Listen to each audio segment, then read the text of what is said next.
Hi, everybody. Thank you so much for tuning in today to our event. My name's Sam. I'm the head of community and events at TechTree. I want to start by welcoming you all to our first ever Dev Talks event, which is previously an evolution of our previous Show the Code events. Our aim at these events really is to help or open source the knowledge of developers and really give you guys insight into what they're building and hopefully hear from and learn from and even speak with people and developers and engineers within our network at our live events. For this event, we are partnering up with one of our long-term partners and big supporters, TechNation. And today we're going to be hearing from several of their alumni companies, from the CTOs and from the engineers, really to give you an insight into some of the things that they are building, some of their technical challenges, their work processes, and it really gives you the opportunity to speak with them directly. Today's event is, like I said, an evolution of our previous events. It's slightly different. We are going to be running a series of different talk tracks. So the first is going to be a CTO panel where we are looking at the failures, findings, and the not so pretty side of being a CTO. And it's an opportunity to hear all of the sort of failures that got them to their success. We're also then going to be followed by a series of 15-minute technical talks from the engineers within some of the TechNation portfolio companies, really going a bit deeper into some of the technical insight that they can give and they can share. Something new to this event, and it hasn't been at our previous events, is our community track. We are going to be running a series of, showcases, community showcases, to give you the chance to meet some of our favorite community partners that we've worked with closely over the past couple of years. Those community sessions will be taking place on the hop-in session stages. So if you haven't already, go and check out the rest of the agenda for the event and have a look at the different time slots to meet our community partners. So we've got a really exciting lineup of companies taking part in today's event. We'll be joined by Tessian, Primary Bid, Marshmallow, What Three Words, Peak, and Form 3. All six of those companies are here to share what they're building, but also they're all hiring. So if anybody is interested in taking a look at some of their latest engineering products or technology roles, please go and check out their careers. They're all open to speaking to the people that are joining today. So before we start today's event, I really wanted to give a huge shout out and a huge thanks to TechNation. TechNation is known for supporting and accelerating some of the UK's best startups. They run several programs to help them do that. And today, actually, there's no better way for us to sort of tell you more about TechNation than actually have them join the stage today. So I would like to take a few minutes now to welcome on stage Zach Garton from the Future 50 and Upscale programs, and Josh Winfield from TechNation, who should be able to give a bit of a better explanation of TechNation. So guys, welcome to Dev Talks. We'd love to hear, just in your own words, a little bit more about TechNation. Amazing. Thanks for having us, Sam. Josh, you want me to kick off? Yeah, absolutely. You crack on. Yeah. Outstanding. Thanks for having us, Sam. I said we've been partnered with TechTree for a little while. Great to see everyone here as well. As Sam mentioned, you're about to hear from six of the kind of UK's leading tech companies that are all part of our Future 50 program. For a bit of context for you guys, I won't go into too much detail, but at top level, TechNation works across the UK tech ecosystem, so representing every region of the UK, across multiple tech sectors, from kind of seed stage in kind of sector specific areas such as AI, cyber, net zero, to all the way up to Series A and Series B companies. The companies that a lot of you will be familiar with, brands you will have seen, and a lot of companies that are kind of changing industries or the way that we interact with society and the future of work. So hopefully today is going to be an amazing opportunity for you guys to get a bit of an inside look at how they're doing that, a bit of a breakdown of the companies that are driving the UK tech space in terms of what they're working on and how their teams operate and the kind of opportunities that they are bringing to the tech sector. I'm not doing them justice at this stage, but I'll leave that for them to give you more information from the six guys themselves. So I hope you all have a great afternoon.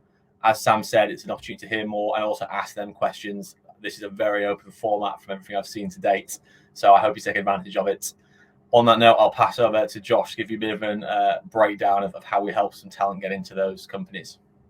Absolutely. Thanks, Sam. Afternoon, everybody. First of all, start with 2 apologies. It's very, very dark here because if I look up here, the sun comes into my face, and there is some pretty average lounge music coming from where I'm sat. So apologies if that bleeds through.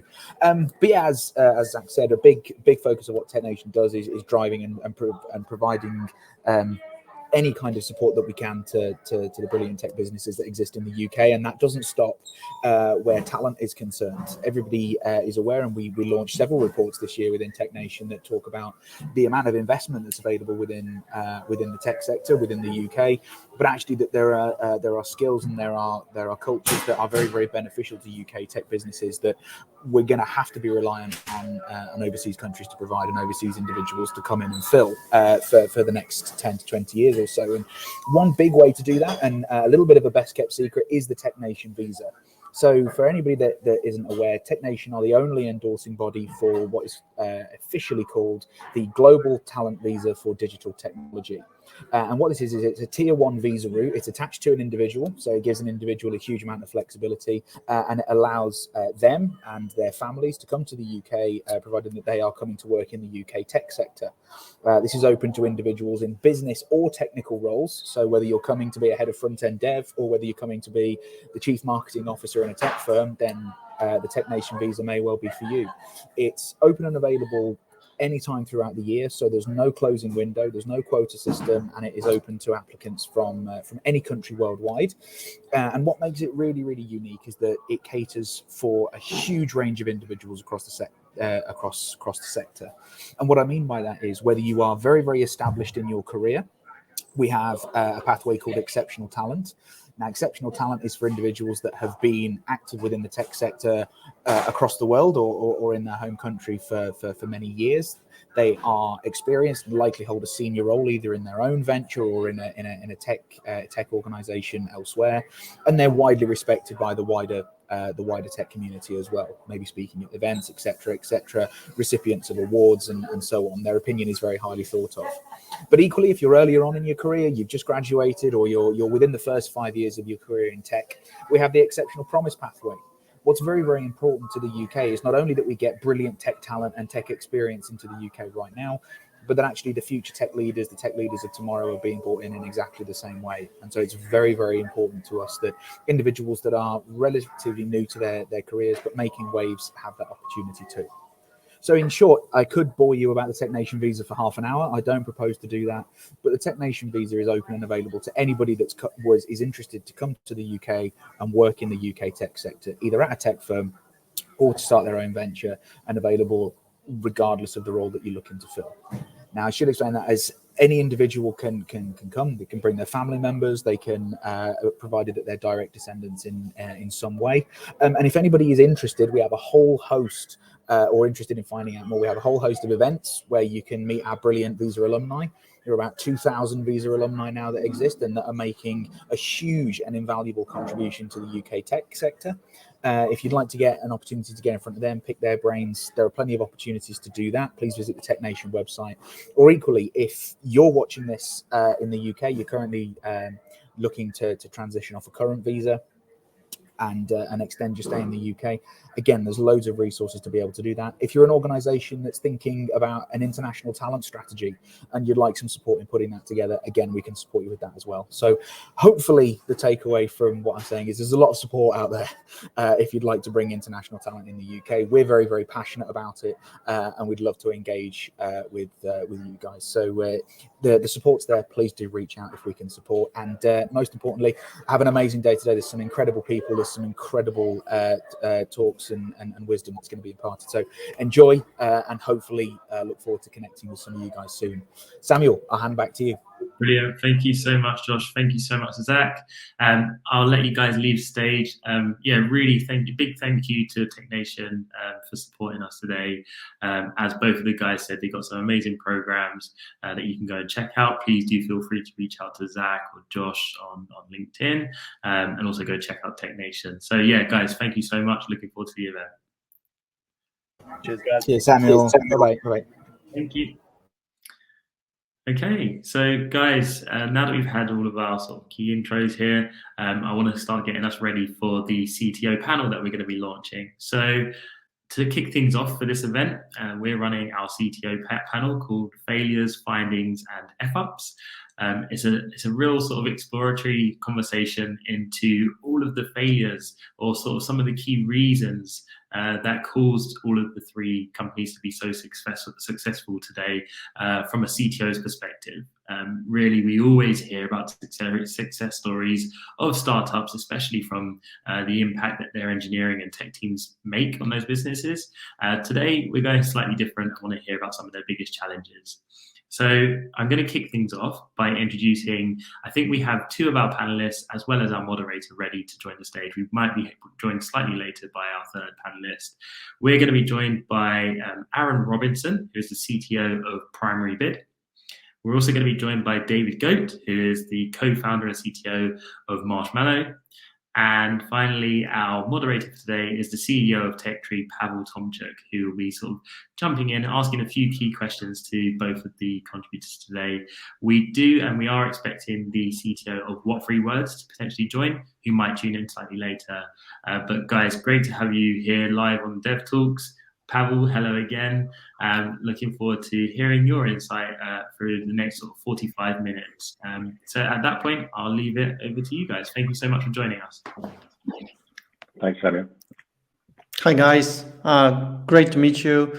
And yeah, I think, the sort of, especially the F-Ups are the part that every tech company is going through and they rarely talk about. And I think, it's something that, we believe, being a tech company ourselves is sort of, 2 steps forward, 1 step backward. And it's very much an important part to kind of like, keep things fresh and kind of like mistakes or, finding things that doesn't work is part of the process. But why don't we start with, a brief introduction. So I'm Pavel. I'm the CEO of TechTree and also the founder of the business. And what we're looking to build is a platform where engineers can learn from each other, can build strong network, and help each other to level up their careers, while also get rewarded by doing so. And we're working primarily with VC-backed businesses who are growing fast. They're very hungry for talent, but they're also working on challenges that no one else have solved. And I think that's what makes these companies very, very exciting. I think the goal of the call for us is that people or the audience, whether they are engineers, whether they are founders, whether they are CTOs, can learn from your experiences and get a look under the hood of how the businesses that you're part of were growing, and listen to things that never get the spotlight, right? Because usually if you read tech media, whether that's TechCrunch, VentureBeat, or anything else, it's like a series of success stories. So this company done this amazing thing, they've raised a bunch of money from fantastic people, and then they've raised it again, and everything is fantastic. But yeah, when you're inside, and especially if you're in the CTO chair, things aren't so rosy. So I hope we'll have a good conversation around that. So it would be great if you could, for the benefit of the audience, give a little bit of an intro, talk about yourself a little bit, but also talk about your organizations, how big they are, when you've joined them, and what has been your journey so far. So, in an alphabetical order, I'll hand over to Aaron. I'm always at the front alphabetically. David, you're on mute, by the way. Hi, so I'm Aaron Robinson, CTO at Primary Bid. I've spent about 30 years working as an IT consultant in financial institutions, mainly in the City of London. Towards the end of that career, it kind of dawned on me that I was working really hard for other people. And so what I really wanted to do was start working hard for myself. And so I started exploring how I could build technology companies myself as an owner. During that time, I met the founders at Primary Bid. I loved what they had to say and what they were doing. And so I joined them. That was January last year, so it's approaching 2 years now. I picked up a team of 5 engineers. We're now 45 people strong, and we've been through a sustained period of hypergrowth during that time.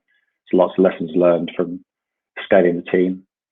From a Primary Bid perspective, we've facilitated public access to around about 200 deals now, including IPOs, placings, investment trust blocks. And we now have our first bond running on our platform, which is a great achievement. We've recently launched in France, and we're looking to roll out globally over the next year or two. And so the primary thing that Primary Bid does is to allow public participation in public markets, funny enough. So when a lot of IPOs and placings are made available, they're not made available to the public. So what Primary Bid has done is built a platform through which people can register interest in deals, and as and when they're placed on the platform, they can subscribe to those deals and participate in the same way that institutions can.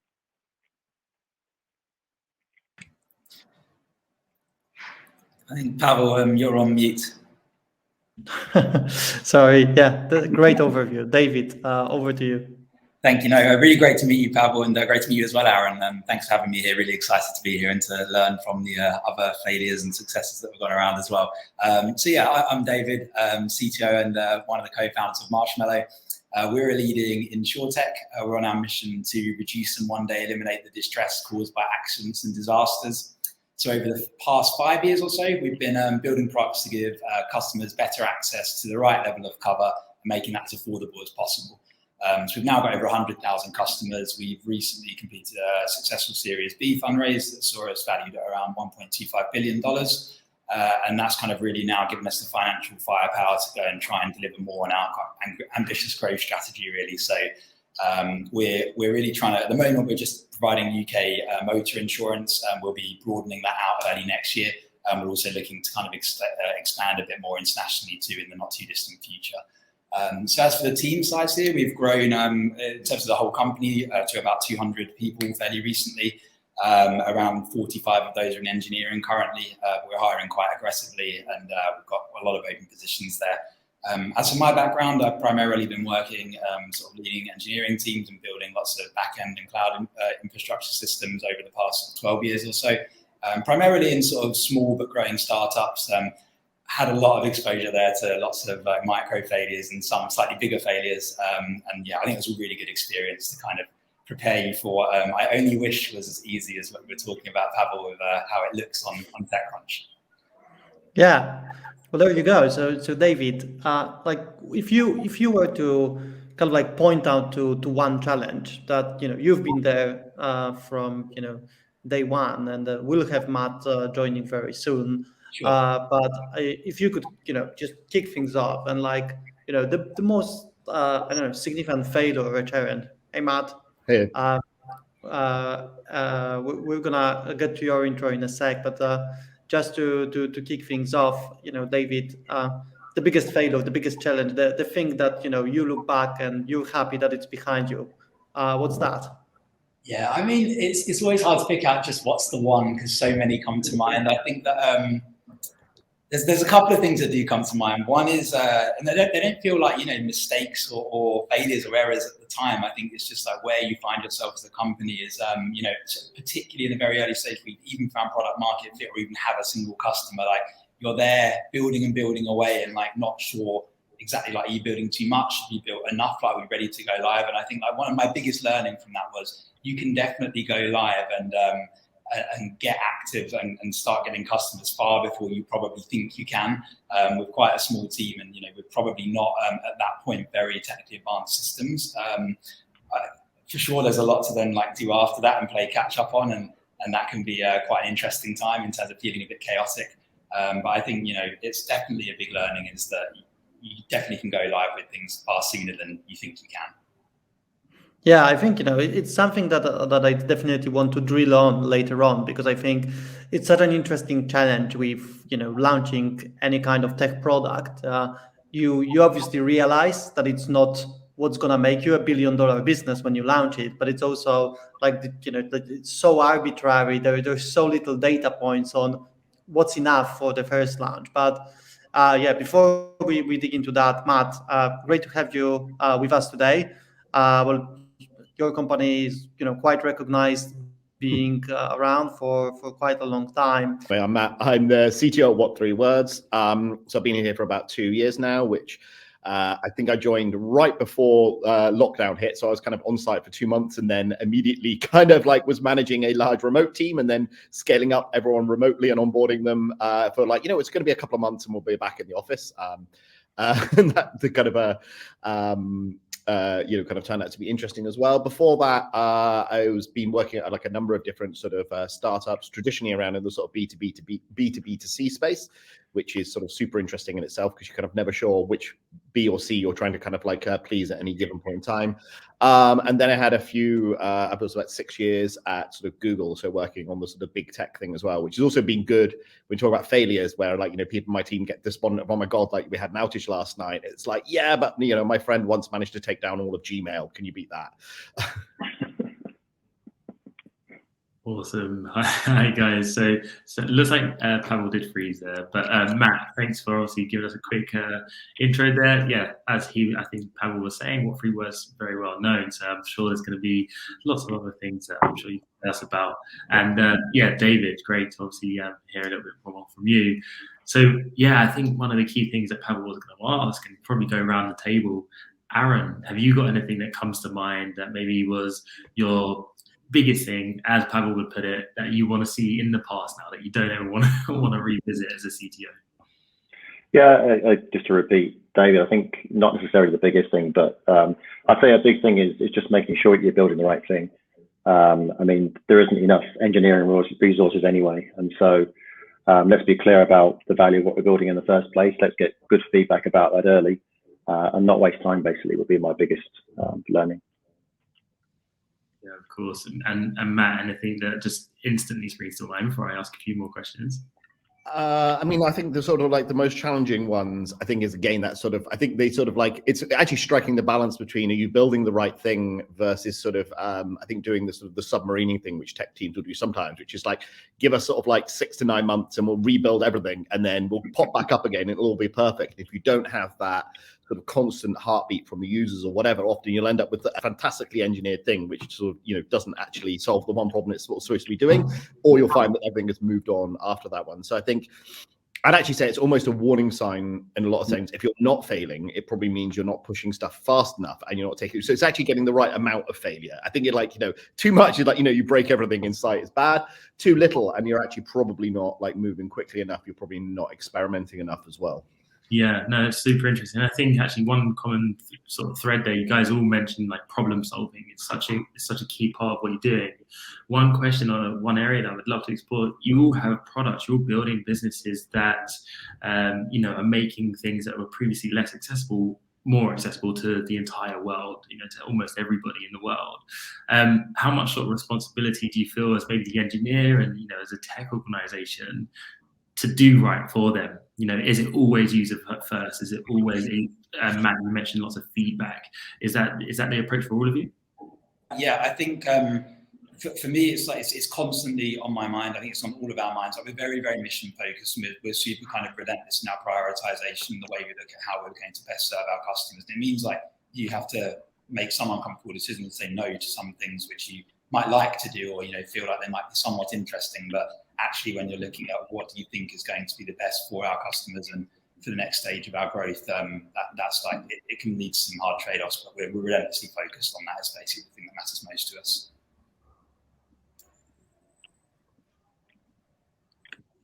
And how about you, Aaron? Is it sort of the users?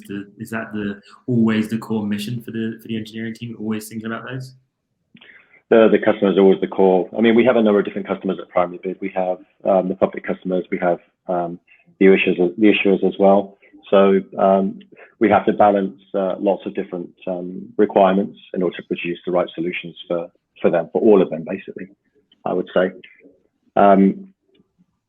I mean, in terms of making the world a better place, which is in the question here, is that at Primary Bid, we're helping to democratize capital markets, which is a pretty cool thing to be doing.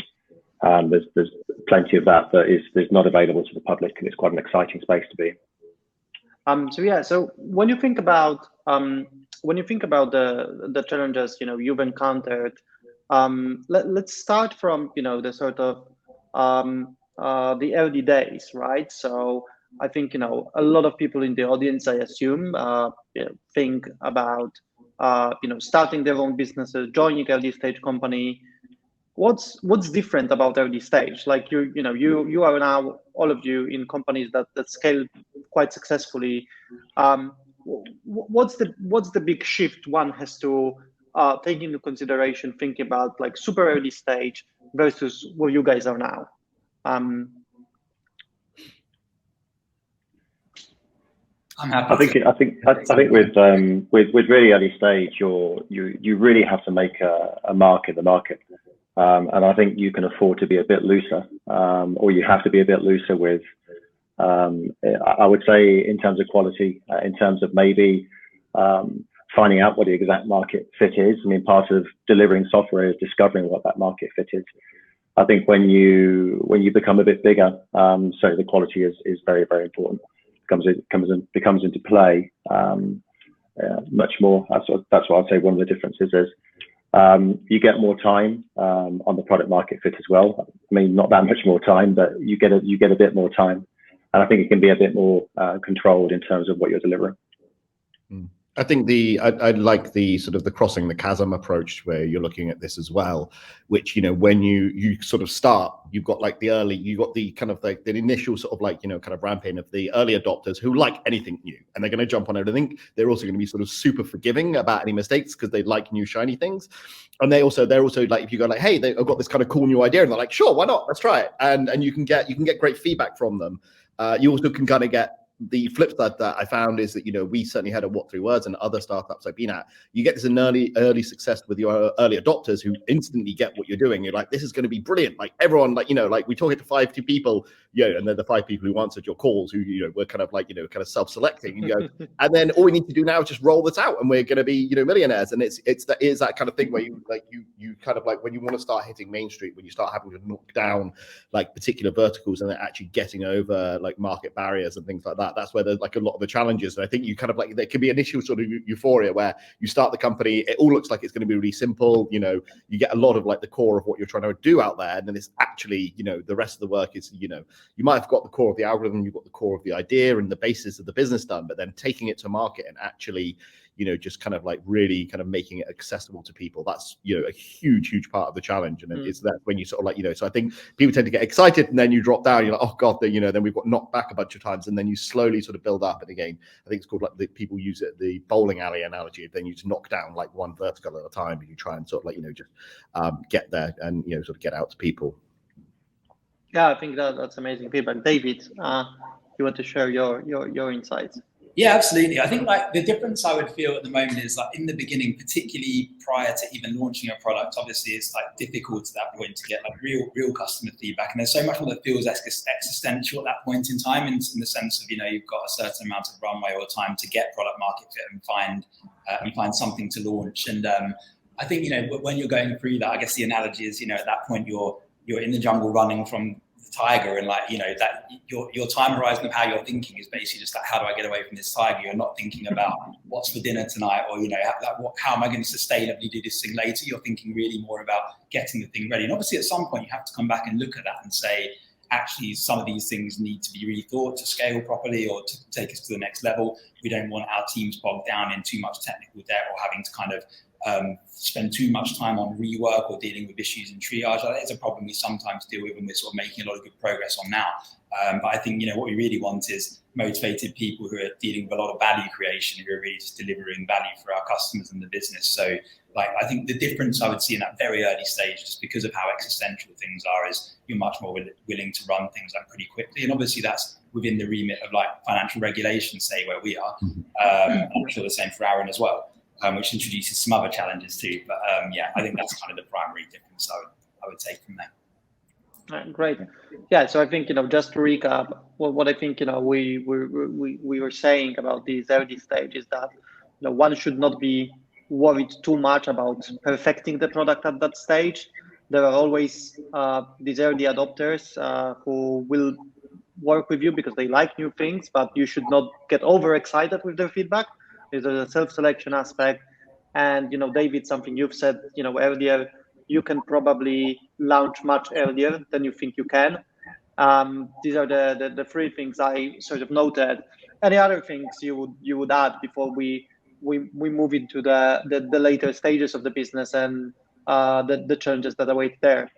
Sure, I'd actually maybe just add, like, it isn't something that's changed, so it doesn't point exactly to your first question. I think it's actually something I'm saying is important to really keep, is that is your whole framing of what a failure really is. I think Matt was kind of saying this a few minutes ago, and so, not being knocked back by it and actually feeling like, oh, we've got something badly wrong here. I think, like, it's such a natural part of innovation, exploration, trying to see something new. It's like, if you frame that failure as a negative thing, you're basically dooming yourself. Like, I think, like, what we're trying to, like, part of our values and culture is moving fast and taking ownership. We want people innovating, experimenting, doing things quickly. And I think you're not going to get that if people are seeing failure as a negative thing that's somehow punished or bad. Like, we need to get to a place of, like, psychological safety, ability to have micro failures, ability to talk widely about those things. And I think if you don't have that, like, trying to innovate and move quickly, it's just going to be so hard.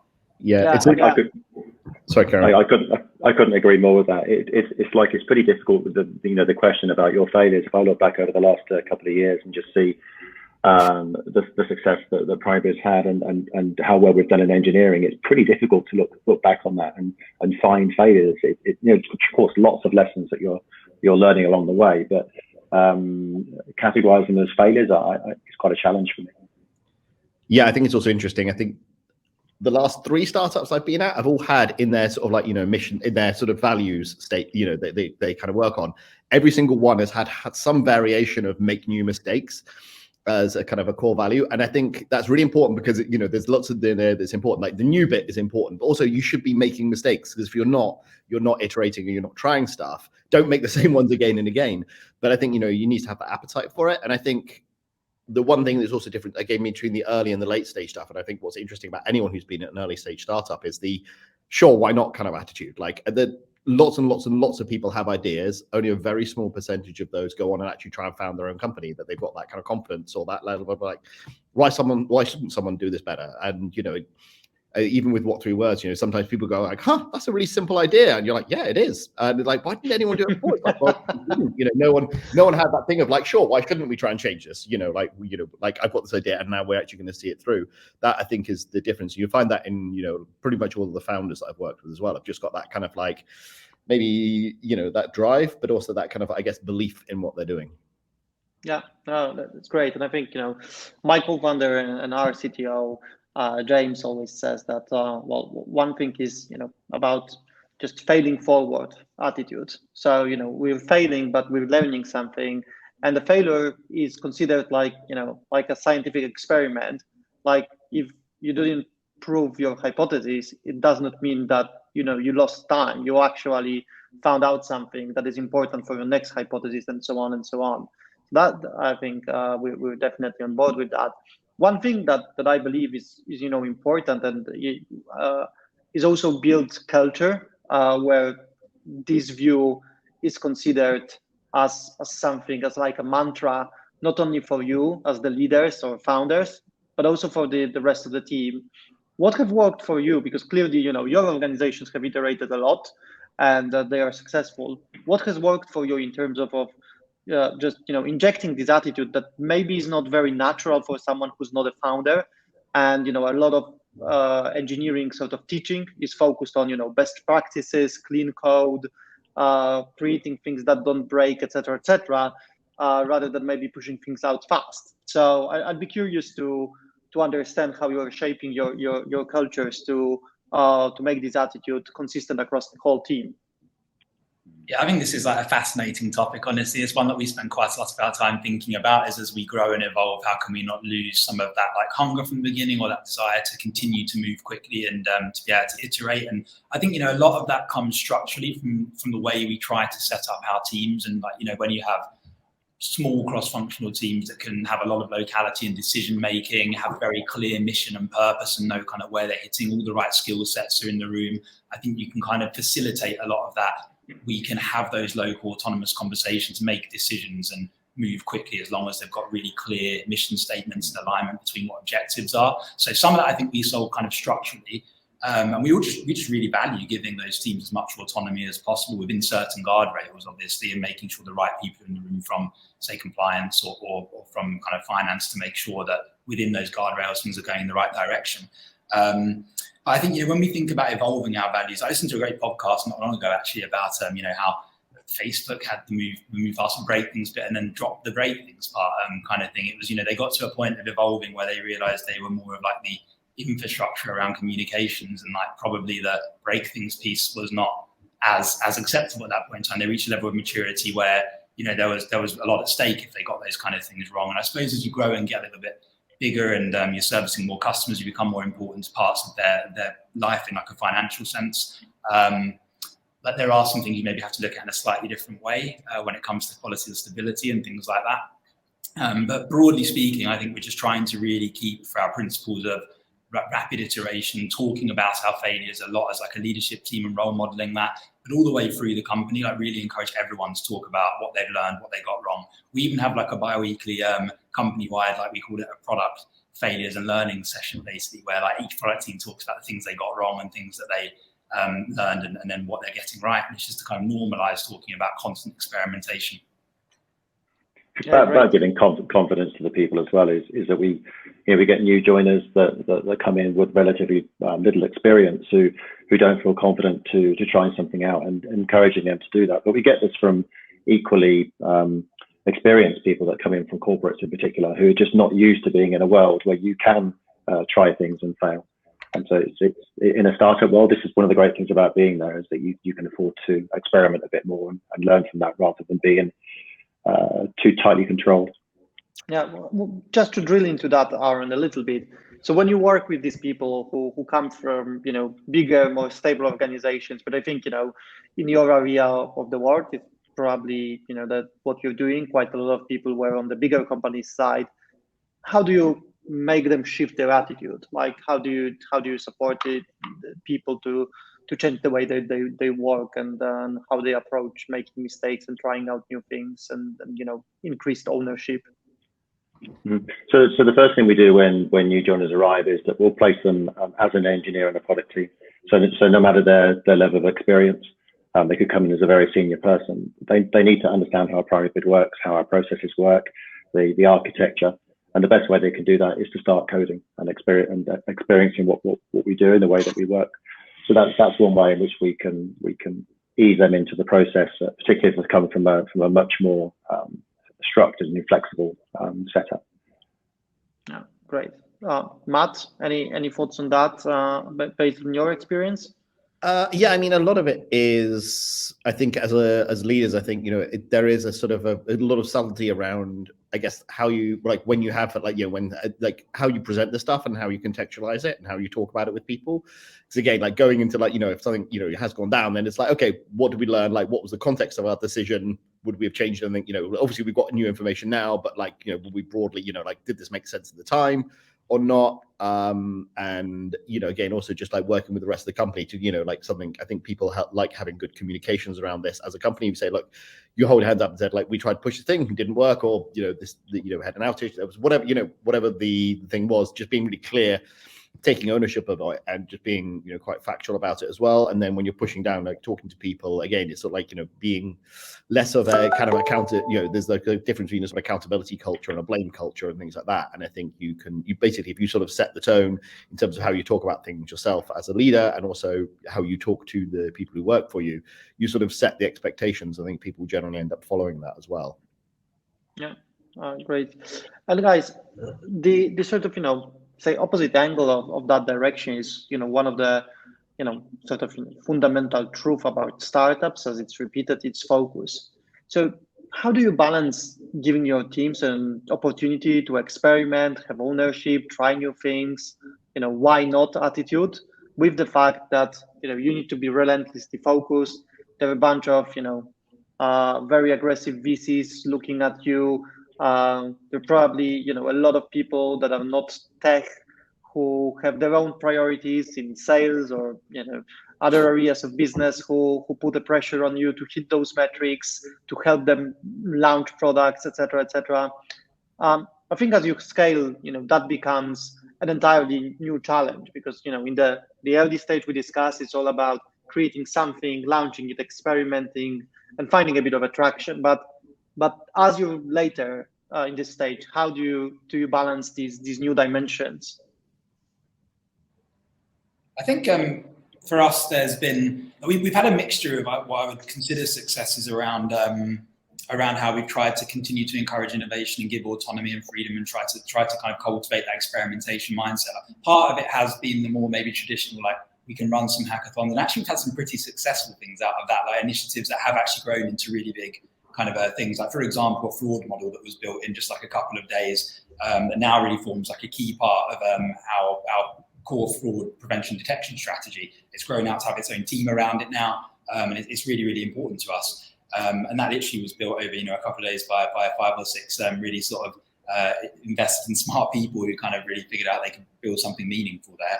But I think more broadly than that, we're trying to be really not very top down in terms of actually setting the what of what teams are doing. We're really trying to be clear about where we're trying to head in our objectives and what our strategy is, and try to create as high alignment as we possibly can, and give teams top level objectives to work towards. We go through like a planning cycle where teams themselves like document and write up the opportunities they think they can pursue are, and how they think they can get to these goals. So I'm kind of hopeful through that process that's giving them that constant kind of feedback loop of like experimentation, looking at what the opportunity space is, shifting focus if it makes sense to do so. Like, of course, they play that back to the leadership team and stuff, say that here's what we're thinking of doing. Are we kind of in agreement with it?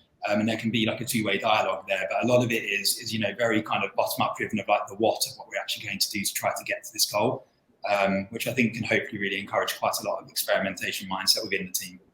Yeah, I think that's a great point. And actually, it's one of the things, probably like into what we'll be talking about later, but I think as a CTO, I think lots of people initially think about the CTO being like the technical lead of the organization and sort of managing like down and through the team. Like about half the job at least is also just being the representation of the tech team and kind of representing the tech team at a wider level of the company. And realistically, what the tech team also want you to do is just have a very high level understanding of like, the priority for the next quarter will be like trust or verification or, third party businesses or channel sales. And then all you need to do is give them that, like, if you can get that theme from the rest of the business of like roughly where should we be focusing, and then pass it on at a high level to the tech team. Normally, again, if you're giving them enough autonomy, they'll go like, oh, well, actually, we could do this.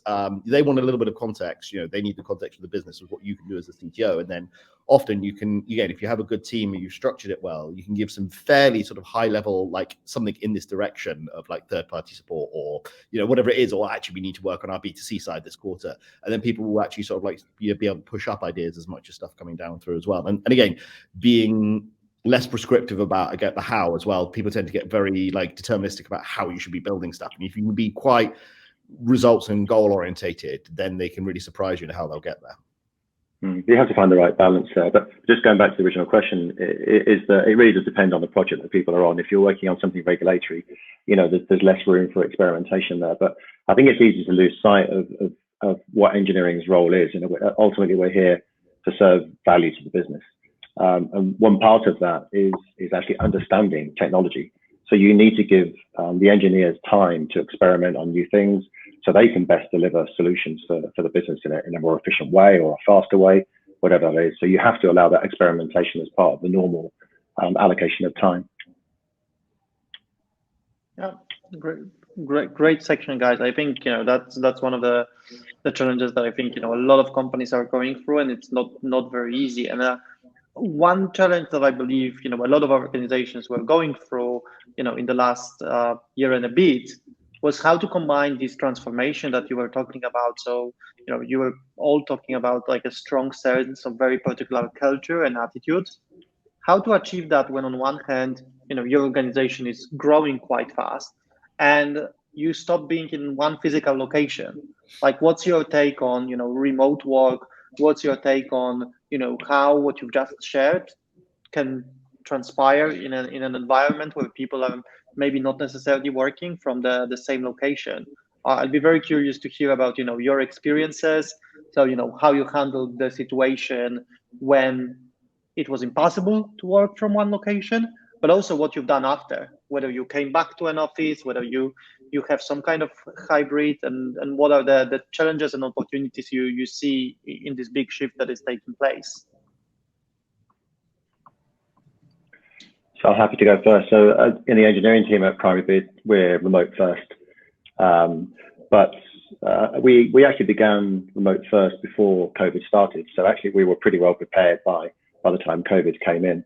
And ultimately we ended up taking advantage of it. So when we were looking for candidates, we were exploring all over the UK, Northern Ireland, Scotland, but wherever, it didn't really matter where they were, because now we can choose from the best engineers around the country. So this was really beneficial to us. Now that our office is opened, we encourage engineers to come into the office, but we don't force it. It's an optional thing. We have regular sessions, regular workshops, or just get-together sometimes of the engineers, just to bring people together. It's really valuable to get people sitting in the same space, not just with engineering, but also outside engineering as well. This is a really valuable thing to do. But I think remote's here to stay. It's not going away. I think it's definitely going to become a more of a hybrid thing. But embracing remote, why wouldn't you? I mean, look at the talent you have available throughout the world.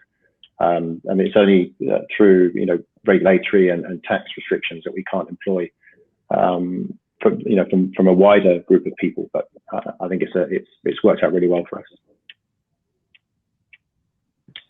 Yeah, I'm happy to go next. I think so. Two elements. One about what's the challenge has been as we've gone through scaling quite quickly as we've been remote, and culturally how's that affected us. I think just prior to COVID, we were about 35 people in one office. That was the whole company size, not just engineering. And I think over that sort of 18-month period, we sort of grew to about 200 people overall, probably about 45 in engineering at that point.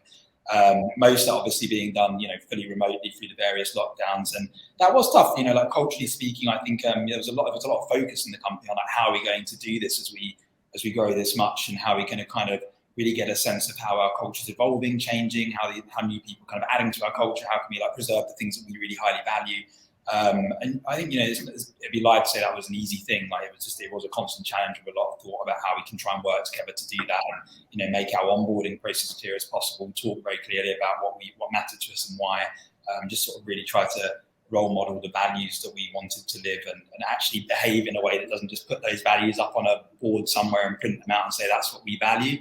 It's kind of really living it through the day-to-day experiences, like how we hire, how we promote, what decisions we're making. All of that was kind of how we tried to embed our culture more deeply. So we're actually very authentic by what we're trying to live every day. I think as for the remote piece, so we've embraced it too. We've got kind of two models at the moment. One is for people that are happy to be kind of hybrid workers who come in maybe a couple of days a week or sometimes less. But we're getting more flexible on that as we go. And some people really like that. For the more collaborative people, they really enjoy coming to the office. So again, they're not forced to, they have the option to do that. And on the other side of it, we do have fully remote people as well. So we have people based all around the UK, we have people based out in Europe. And we are, looking to open a second hub in the not too distant future as well, where we're hoping to have quite a point of presence in Europe. Matt? Yeah, so we went from being sort of almost entirely on site with sort of occasional remote work to fully remote, which was interesting. And again, I think probably like Aaron and David, we had a lot of growth during lockdown as well, which is a nice problem to have. I think the biggest challenge was something I was aware of was onboarding people remotely. And honestly, I think the feedback I had from everyone who had joined this, if it was the first time they had joined a company remotely, was they just said it's really weird. And it was so it's actually finding, so it was okay for me, it was want to make sure they were feeling comfortable and onboarded. But for them, they just said, this is the oddest thing. I've been at this company now for a year and I haven't met anyone face to face yet. And it's a sort of understanding, I guess, trying to have the empathy and the understanding for what those challenges those people were having coming onboarding. And I think it was slower to bring people up because the overall difficulty with when you go fully remote is the extra overhead you have on communication, that's a big thing, particularly for people when they start. Because normally, if you just had a question, you look over and you see someone isn't busy, so you can ask them a question. But then if you try and like jump on a VC with them, you're really kind of nervous that you're interrupting them. You don't have the idea of like, it's now time. Even just like dropping a Slack message, you feel like you're interrupting someone much more than you would just going like, oh, look, they're free and I can grab them. So I think it was like really just reinforcing with people in the team, like, to make sure you take time to actually reach out and set up time to onboard the new people. And for the new people saying, look, there's nothing more important that anyone in the company can do than helping you get up to speed at the moment. So don't be afraid to set up a Zoom call with them to ask questions. We're all here to help you. And it's sort of trying to sort of take some of the weirdness and some of the stiltness out of it. And I still find that a little bit like when you're feeling, oh God, it feels like these two teams are maybe not aligning or might be sort of like not communicating enough. The instinct you kind of have to avoid is going like, well, let's just start the standing meeting once a week, because you can easily then just fill everyone's calendar. The solution to everything might be, let's have a front end back end meeting, let's have a front end UX meeting, and then everyone's calendars are full. So like the answer to everything isn't just like having more standing meetings, but making sure you're getting that kind of ad hoc kind of communication going through still. And I think it's again just being super flexible with all the tools that you can have available as well. I think what we do. Sorry, I think what we're discovering as well is that, this is obvious, but some people need more attention than others. And in particular, if people are new to the business, if you're, a grad coming into technology for the first time, you need more one-to-one time, or you need more face time with people to be able to get to grips, because there's a lot to learn. But the second thing is that we're discovering as well is that there's a lot of focus on people talking about onboarding. And what we're realizing is it's more than about onboarding. It's more about maintenance of the people as you're going along as well, and the maintenance of that relationship. And it does ultimately, as Matt's saying, it results in just more communication between people, which you take for granted when you're in the office. Yeah. I think we as a business, as Tech3, we started in February last year. And we're now 15 people, I think 7 or 8 in the tech team. There's some of them I've never met, but that's going to change next week. But I think one of the things I enjoyed, because you've covered I think a lot of really great challenges. One of the things I enjoyed in this change landscape is that people who love the problem you're solving or the product you're building can be anywhere in, say, Europe. And you can benefit from that, because they will, if you have kind of like a way to distribute information about what you're building, etc., they're going to come from so many surprising angles. And, you're not forced to compete, for example, for, London-based engineers with, pretty much everyone, which I think, made this space fairly mercenary, because, even if you're a super well-funded $1 billion plus, Series B business, you can on one hand hire people from very successful Series A companies, but you probably have people from, say, Google, Facebook, etc., not sending message to pretty much every single developer you're hiring. So how do you, because you've all went through an interesting period of growth, but if you're going to continue to be as successful as you are, you're also planning for the next 12, 18 months, which is probably, doubling or tripling your engineering team. So how do you think about that? Because, the world has changed a little bit, the organizations have changed.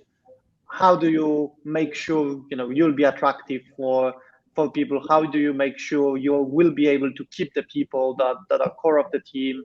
What are your thoughts on, on what future brings and the challenges there? So in terms of keeping people, it comes down to communication. You need to be talking to, I talk to everyone in my team, all 45 on a kind of semi-regular basis. It's really important to get feedback and see how happy or unhappy people are. If they're unhappy, deal with it quite quickly. And I think, as to how you grow that team going forward is something we're looking at right now. But what I would say is one of the most important things is getting those first hires right, because the future people that you hire are going to be in the mold of those people that you get in. So invest time in getting the right people in at the start, and that'll pay dividends, I think.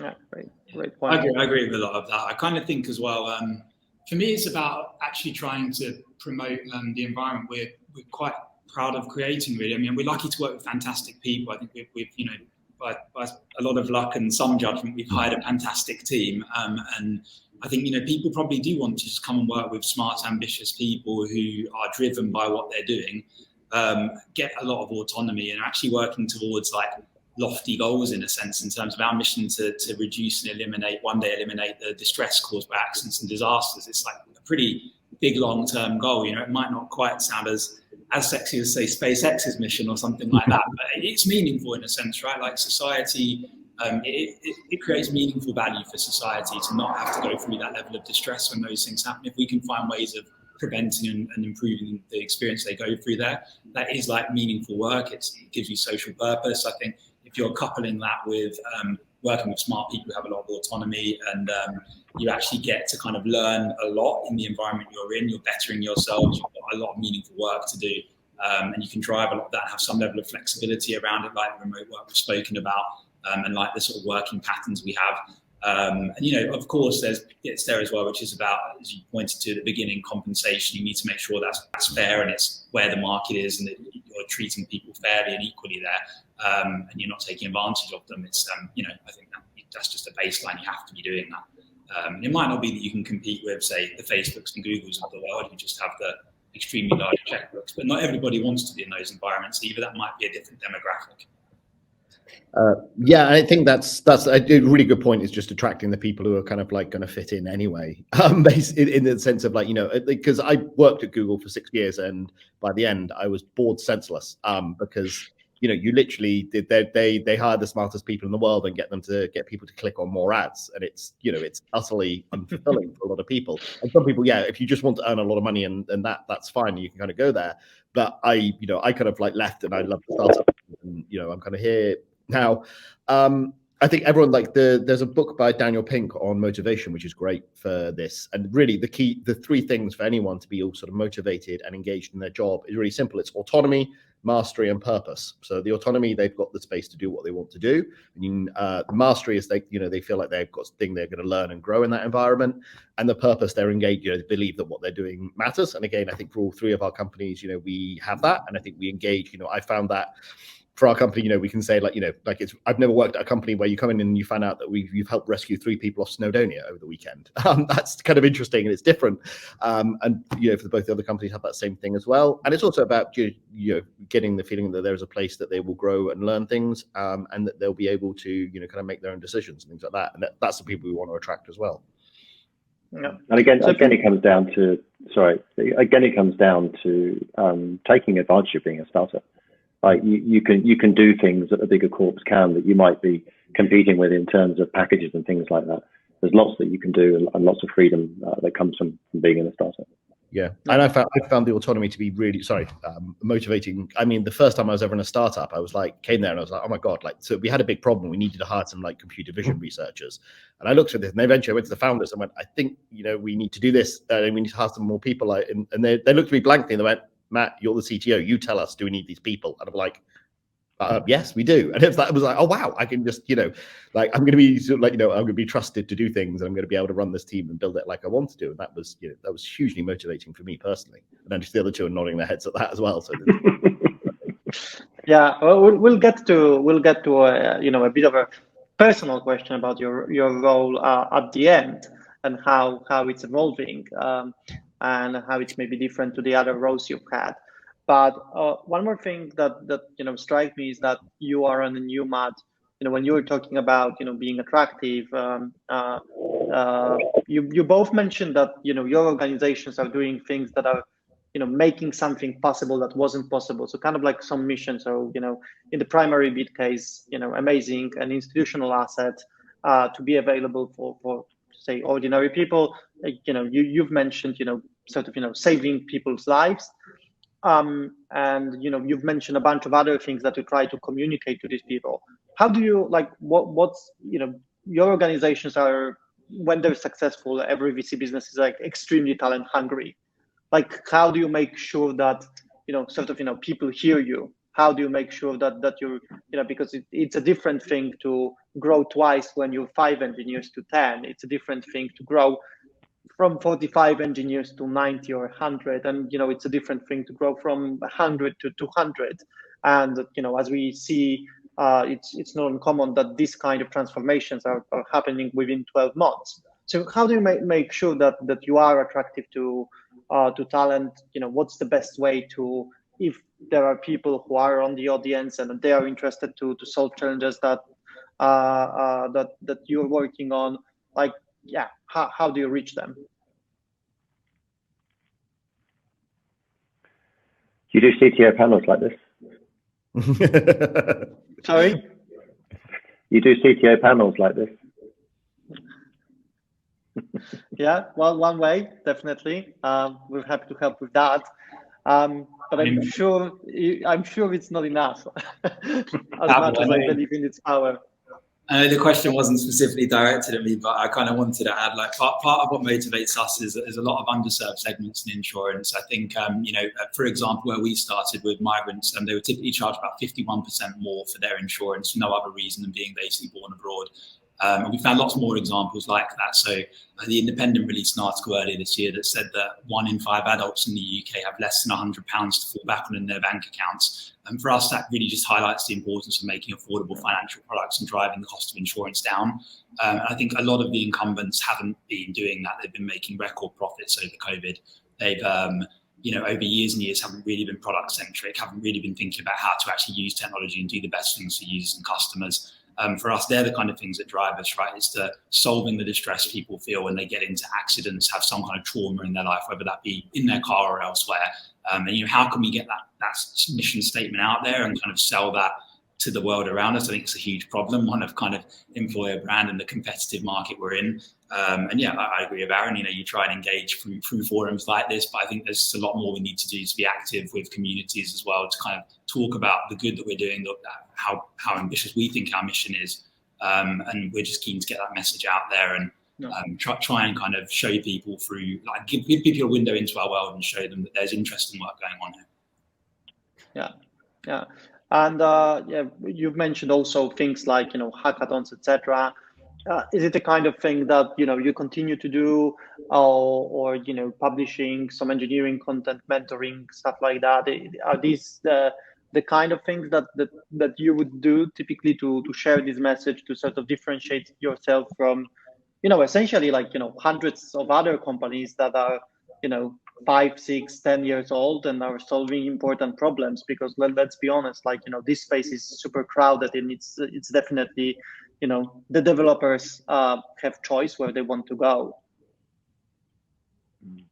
I think it's fair. It's super competitive, isn't it? I think giving people the kind of, we've spoken a lot about autonomy, but I think like the environment where they can learn, they can iterate, they can make mistakes, they're going to work with amazing people around them. And, I think also like through that lens as well, being able to come and actually see and have the impact. I think Matt was talking about how maybe at Google, or I think Aaron said as well earlier, like sometimes in organizations, like the sort of momentum you can get is just so slow and painful. And I think some people want that kind of fast feedback loop of like, I'm going to come in, have an impact and see what I'm doing. I'm actually making an impact. My team's making an impact. We feel really driven. We've got a lot of purpose. And I think, if you can show people that that's the environment you can offer, I think that's attractive for a lot of people. That might not be the case in every startup or every big corp. It can feel like you're sort of bashing your head against the wall with a lot of red tape.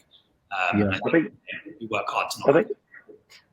I think also putting your money where your mouth is. There's a lot of talk about the good that you can do. Taking part in schemes that are going to be helping other people to get back into your industry. So we're taking part in the Women's Returner program, which is a really good initiative to help people to get back into work that have been off for a period of time, that have got great technical skills, but perhaps just a little bit out of touch with the latest tech. So doing things like that is really helpful. Of course, it gets exposure as well. And at the mentoring side, we have people within Primary Bid as well that are joining mentoring schemes, and we encourage it as well. Yeah, great, guys. One last question, and let's try to wrap things up. Keep the responses in like 30 seconds. But one of the things that always strikes me is that, when you're in a tech business, it's not just the tech business that is growing, but it's also you as a, kind of like a human being. Like, what was the most important lesson for, every one of you between, being like an engineer and, moving into sort of, founder and like a CTO spot, and what was like most surprising finding, like what you had to change, what was maybe the most important transformation in thinking that you had to do, and yeah, maybe start with Aaron and move alphabetically. I think the biggest transformation for me is not being able to code every day. That's probably the biggest transformation and the hardest thing. Eventually, you just need to let go. And as Matt was saying right at the beginning, is that you just need to have a higher level perception of literally everything that's going on. This is one of the biggest transitions. I mean, yeah. David? Yeah, I think the concept switching is definitely a big one. Sort of compartmentalizing. I think so. For me, it was probably like just keep listening to the people around you, the smart people you've hired who have the context, who know what's going on. Like, listen to them and make sure you're taking their input very seriously, making sure that they've got the autonomy to do the right things. But I think also when you're doing that as well, just kind of making sure that you're open about your own, like transparent about your own limitations and things you need to learn and improve at, and get help from the people around. You're not going to get everything right. You don't have all the answers. That's why you've hired all these smart people. And I think it's just important to make sure you're in an environment where, their voices are heard and they're able to do the right things. Yeah, great. Matt? Yeah, I'd echo what both people have said, Aaron and David. It was a change to suddenly be covering such a breadth of stuff that you suddenly have to, and then working at like a higher level where you have this sort of oversight onto everything that's going on, but not a deep knowledge. And then, it's sort of like ideally what you do, again, you hire smart people and sort of get out of their way as much as possible. But it's like enabling, just knowing what you can do to enable your team, and then sort of taking ownership for everything that goes on there. And again, it's working, just having the right people in place to do that. Full loop back to the trust thing, as David's pointing out there. Get the right people in place. Yeah. Look, guys, it's been great to talk, and it feels like it could easily lasted 45 minutes more. I think we had over 70 people joining the talk. I hope that they're gonna reach out, being super interested in speaking to you. Thanks a lot once again. We also one of the things we're going to be launching very soon on Tech3, which is going to give you more opportunities to share your stories, is an F-1 series, which is Founder -1, where we speak with CTOs who very often don't get the spotlight they deserve, to actually talk about their stories, their challenges, etc., and give engineers access to not just information about what you are doing at the moment or how much money the company raised, but also about your journey from an engineer to a technical co-founder or a CTO, and learning firsthand from you, because there's so little content like that available there. So we would love to host you there as well. Thanks a lot, and I guess Samuel, you're gonna kick us out. Hi guys. Yeah, awesome. Thank you so much for that talk. Yeah, like Pavel said, I'm sure we could have gone all day because it was so interesting. Just want to say, I guess we can give a big sort of virtual round of applause, because it was really amazing to get insight to all three of your stories. Pavel, as always, thank you so much. And yeah, guys, I'll let you leave the stage. Thank you. Thanks very much. Great to meet you all. Thank you. Bye. Awesome. Okay, guys. Yeah, so thanks for tuning into the CTO panel. Stick with us. We've still got more to come. So now I would like to introduce, for a 15-minute tech talk, Luke Bernard, who is a front-end developer at Tessian.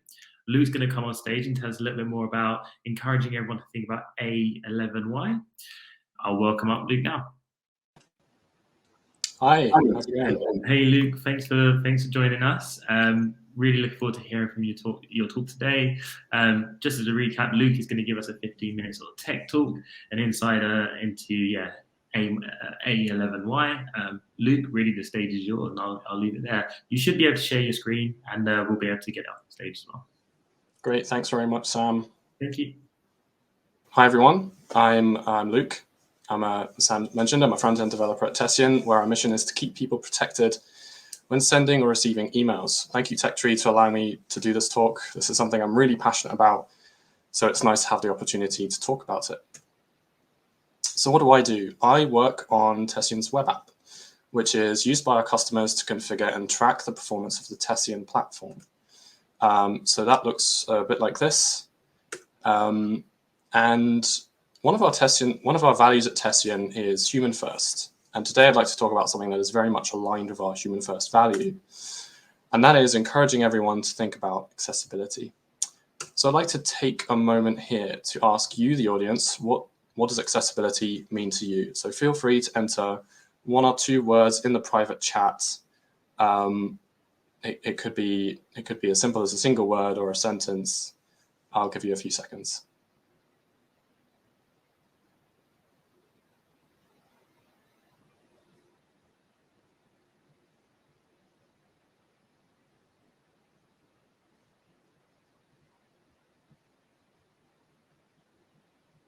Okay, no worries. That's fine. I came prepared with my own definition. I can't see any responses. So to me, one definition of accessibility is the quality of being accessible to everyone. So this means not only can those who are non-disabled use the service to the fullest extent, but so too can those who are disabled or otherwise impaired.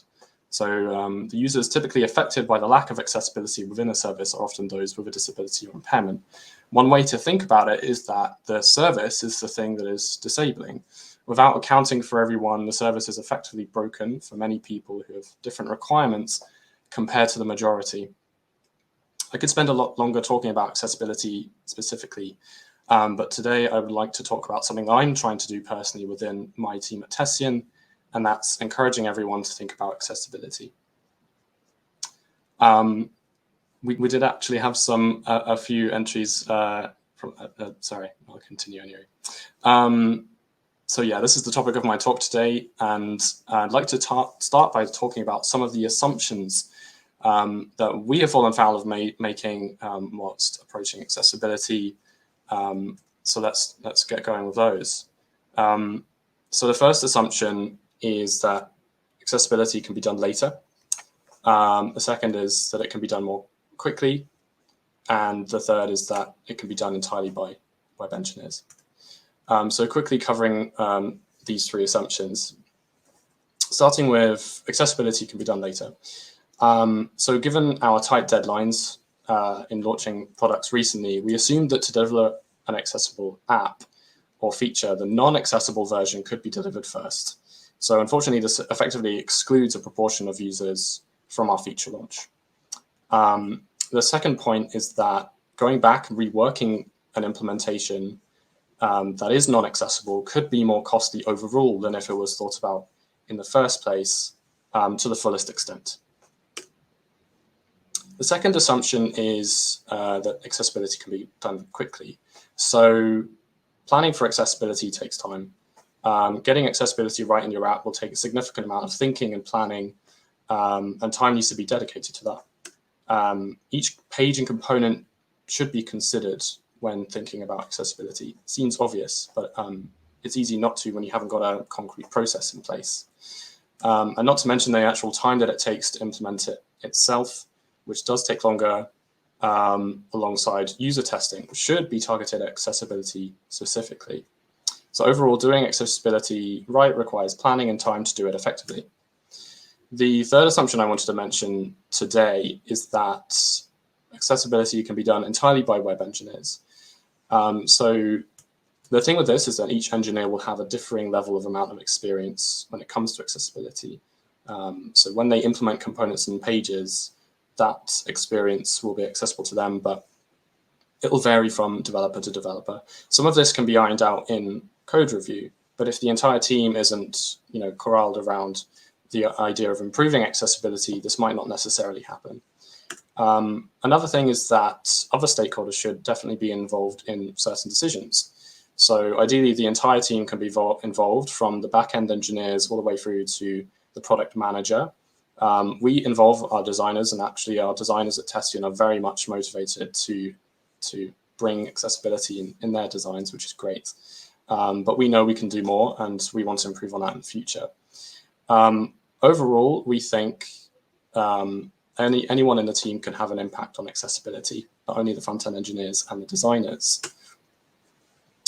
So for us, these assumptions turned out to be false. It can't be done later. It can't be done quickly, and accessibility can't be done entirely by the UI engineers. Otherwise, accessibility might be missing or potentially ineffective. Another point is that we were tempted to make these assumptions due to our tight deadlines, as I mentioned. So as with any good product team, we prioritize the company's immediate product goals, which quite often can neglect anything that's considered low priority. A lot of prioritization goes on, as you all know. And unfortunately, sometimes accessibility can be seen as a low priority. This might happen, for example, when the existing users of an app or prospective users don't have any requirements for assistive technologies, or maybe the assumption is made that this is the case, or maybe there's a lack of feedback from your users in that respect. So we think fast growth can be compatible with paying attention to accessibility. But first, I'd like to talk about the approach that we've tried so far, and then we'll move from there. So quick recap. So far, we've covered what accessibility means, the assumptions that we made when we approached it to begin with, and why we might have neglected it. So I'd like to talk about Tession's approach so far, the learnings that we've made from that, and what we want to do in the future. So our approach centered around a new initiative within the front-end guild at Tession to start building a design system together with a component library with a new designer that we hired recently. This component library would be used in our client-facing React app that I mentioned is used by our customers to configure and monitor the Tession platform. And this meant that every future component, every UI component, was going to be designed independently and documented in Figma and in Storybook, two tools that you might have come across. We decided that each component would have to go through the same checklist of tasks before we could consider it done. So this included things such as, are the designs ready? Has the component been merged to the library? Has it been documented fully? And here you can see a screenshot showing the spreadsheet that we're currently using to track each component in our new design system. You can see that on the left, we have a column for the component name, and on the subsequent components, you can see the state that each component has for each relevant check. You'll notice that there's quite a few blank and or NA or the no state, as in we haven't checked that certain thing. This is a work in progress, and we're looking actively in improving the state of things. So essentially what you can see here is that the columns included are the ones that I mentioned previously, including design or whether it's been merged, but also have we got unit tests for that component? If the tests aren't necessary, we just write NA. Are there stress tests for the component?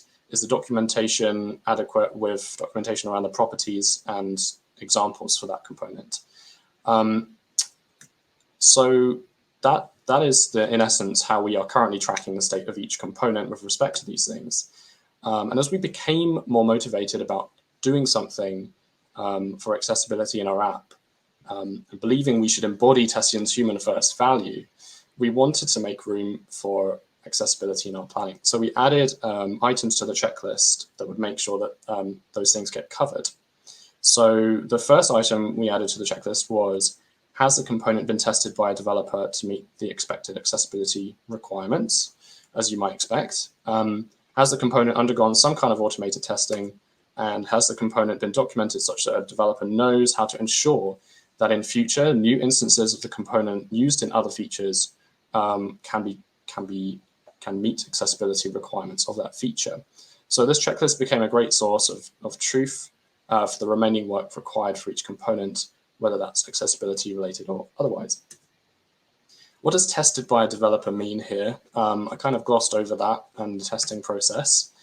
Essentially, the advice given to the team whilst creating our new components was to add a step in that process to consider the relevant accessibility advice, namely the WCAG, which has been incredibly useful. Make sure those success techniques published in the WCAG are being followed, and add documentation for enabling future accessible features. So some of this testing that is required as part of implementing accessibility within the components can be done with tooling. I won't go too much into this either, but we were able to use Wise, a browser plugin that can generate reports in browser for the potential accessibility issues with the current page being viewed, and it also works for components. For example, if you're viewing Storybook, we found this to be very useful in finding certain bugs. And another tool that we want to try in future, but haven't got around to it yet, is Axe, which is automated. It can be integrated into your CI, and it means that it can pick up certain things that are fairly basic. It won't catch everything, but we're looking to implement that in the future. So that's kind of a summary of what we've tried so far. And now I'd like to move on to the learnings. So what's working well with this? The first thing that I wanted to mention is something I mentioned briefly, which is the WCAG documentation. And more specifically, this is the quick reference. So that URL is for the quick reference of the WCAG. The WCAG resources to me can seem really daunting because there's a lot of information there. There has been a lot of research done into these different techniques. But what we found is that the quick reference organizes these guidelines into a really digestible format, ready to be applied by engineers. So we found that very useful in implementing our initial few components that way. The second point, the second thing that's working well is the fact that we're documenting accessibility for each component, as I mentioned. And this hopefully makes individuals more confident and motivated in approaching accessibility in the first place. Tracking state for each component is another thing that's working really well, we feel. We now have a really solid understanding of where our components are with respect to our expectations of accessibility. The majority of our components have actually been checked already, and we're planning to recheck them in the future, especially when any changes happen to those components. The combination of internal evangelism and practically incorporating steps into existing processes is also something that I feel personally that is seemed to be working. We feel like we can expand that to the entire team and get others evangelizing themselves, and bring all of this away, well, expand all of this from the components to the entire, the entire screens that we have in the app, which is traditionally where accessibility would focus, and I'll mention that later as well. So what could be going better? Excuse me. So we made almost all of those assumptions that I mentioned at the beginning. So we could start by not making those assumptions. As I mentioned, we only consider new components so far. We don't consider existing components, existing pages, or even new pages. And this is something that we really want to work into our processes, and we are currently forming plans around that. Another thing is that we don't receive much feedback about whether the app is meeting all of the needs of our users with respect to accessibility. And that's something that we want to improve upon. We haven't done any kind of external auditing or user testing to assert a level of quality is being met. This is a really common thing that is done to make sure that some independent reviewer comes in, reviews an app, and makes sure that it meets their expectations. So there's no bias, and we can be confident that the accessibility needs of our users are being met. So that were the learnings. Those were the learnings. Sorry, those were the learnings. And the final thing I'd like to cover is what we are looking at for the future. So one thing that I'm really excited about is we are introducing the concept of accessibility ambassadors within each team, within each product team at Testion that has a front-end function. So the idea is that these ambassadors will champion the bringing of accessibility to their part of the product. The sub-team will meet every 2 weeks and discuss issues that have been found in the app and discuss tickets that they want to bring to upcoming planning sessions. And this has been very successful in other ways, in bringing maintenance tickets, for example. So we want to try and recreate that, but with a specific focus on accessibility. Another thing, another idea that we have that we want to try out is having a team objective to encourage everyone to aim for a certain assessed level of accessibility, or potentially the number of improvements made towards accessibility. And this is just to encourage leaders and managers to dedicate time to this issue, because it's a very important one.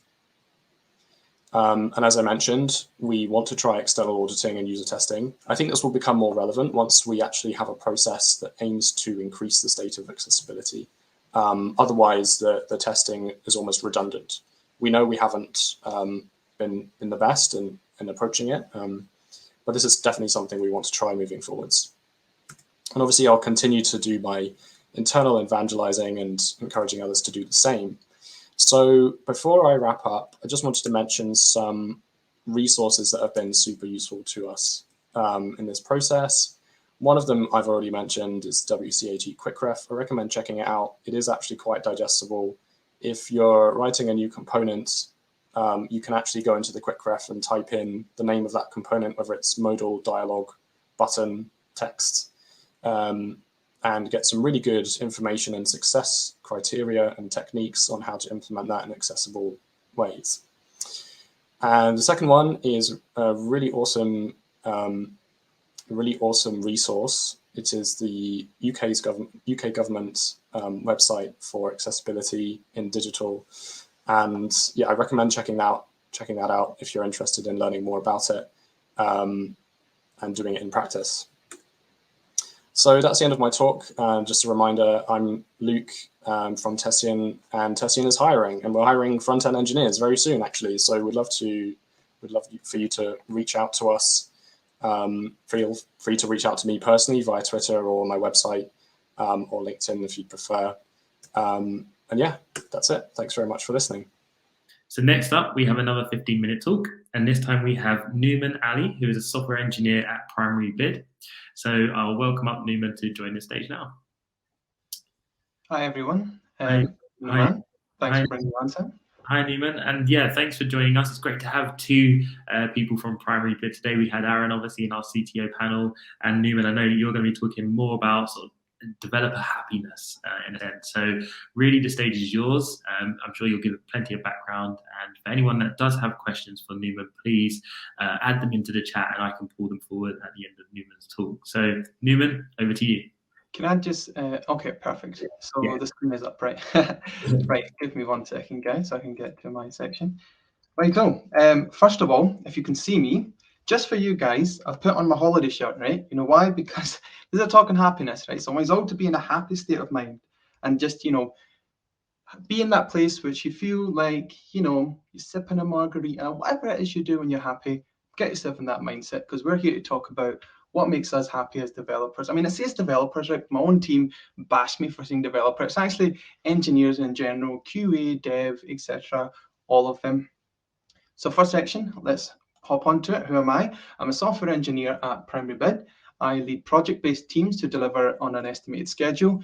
Project-based basically means my teams switch up all the time. So I'm not working with the same people at the same time. I have I've done a course on mental health first aiding. I'll go into that later, but essentially everyone should have a mental health first aider within their own company. If not, they should have multiple actually, so anyone can go to them to speak for things. And it's a fantastic thing for anyone to do. It's a 2-day course. You should definitely consider it. Besides that, I do have developers that I manage under a professional capacity. What that means is, for example, developers one-to-ones, having their 6-month reviews, etc. So I have that as well. That happens separately from project work, which is actually quite a cool thing to be doing. But I'll come to that again at the end. Previously, I used to be in medical school. I was in there for 4 years. Yes, I can help you out with any of your cold and issues and other things. But you remember, I'm not a professional in that now. So anyway, and now I'm doing what I love. So I love software development and I love working in teams and working with other people. Never does a day in my life at work, I mean, especially here at Primary Bid, do I feel like I'm working. Like I'm genuinely just happy all the time with what I'm doing. So that's me. And then let's go on to what the talk is going to be on. It's split into 3 areas. They're all basically the same topic, but just for a bit of linearity so you understand what's happening. We're going to first talk about what is developer happiness, then why does that lead to success, and how do you bring that happiness into your company? So let's go straight on to it. Remember, it's only probably I've got 12 and a half minutes now. So let's go on to it. And the first, I chose to do it a way that was actually quite fun. I did an internal survey in Primary Bid and got everyone to give me their reasons for what makes them happy. And most of the reasons you're going to see are from what makes them happy at Primary Bid. This was completely anonymous. So I don't know who in the company has said this. So I've been quite happy to see the responses, to be honest. I think we got about 80 to 85% people that marked as happy, and out of that, there was about 55% that were very happy. So they're broken down into 8 sections because they pertain to those different areas. This first one is comments that relate to leadership. So people say that things that make them happy, right?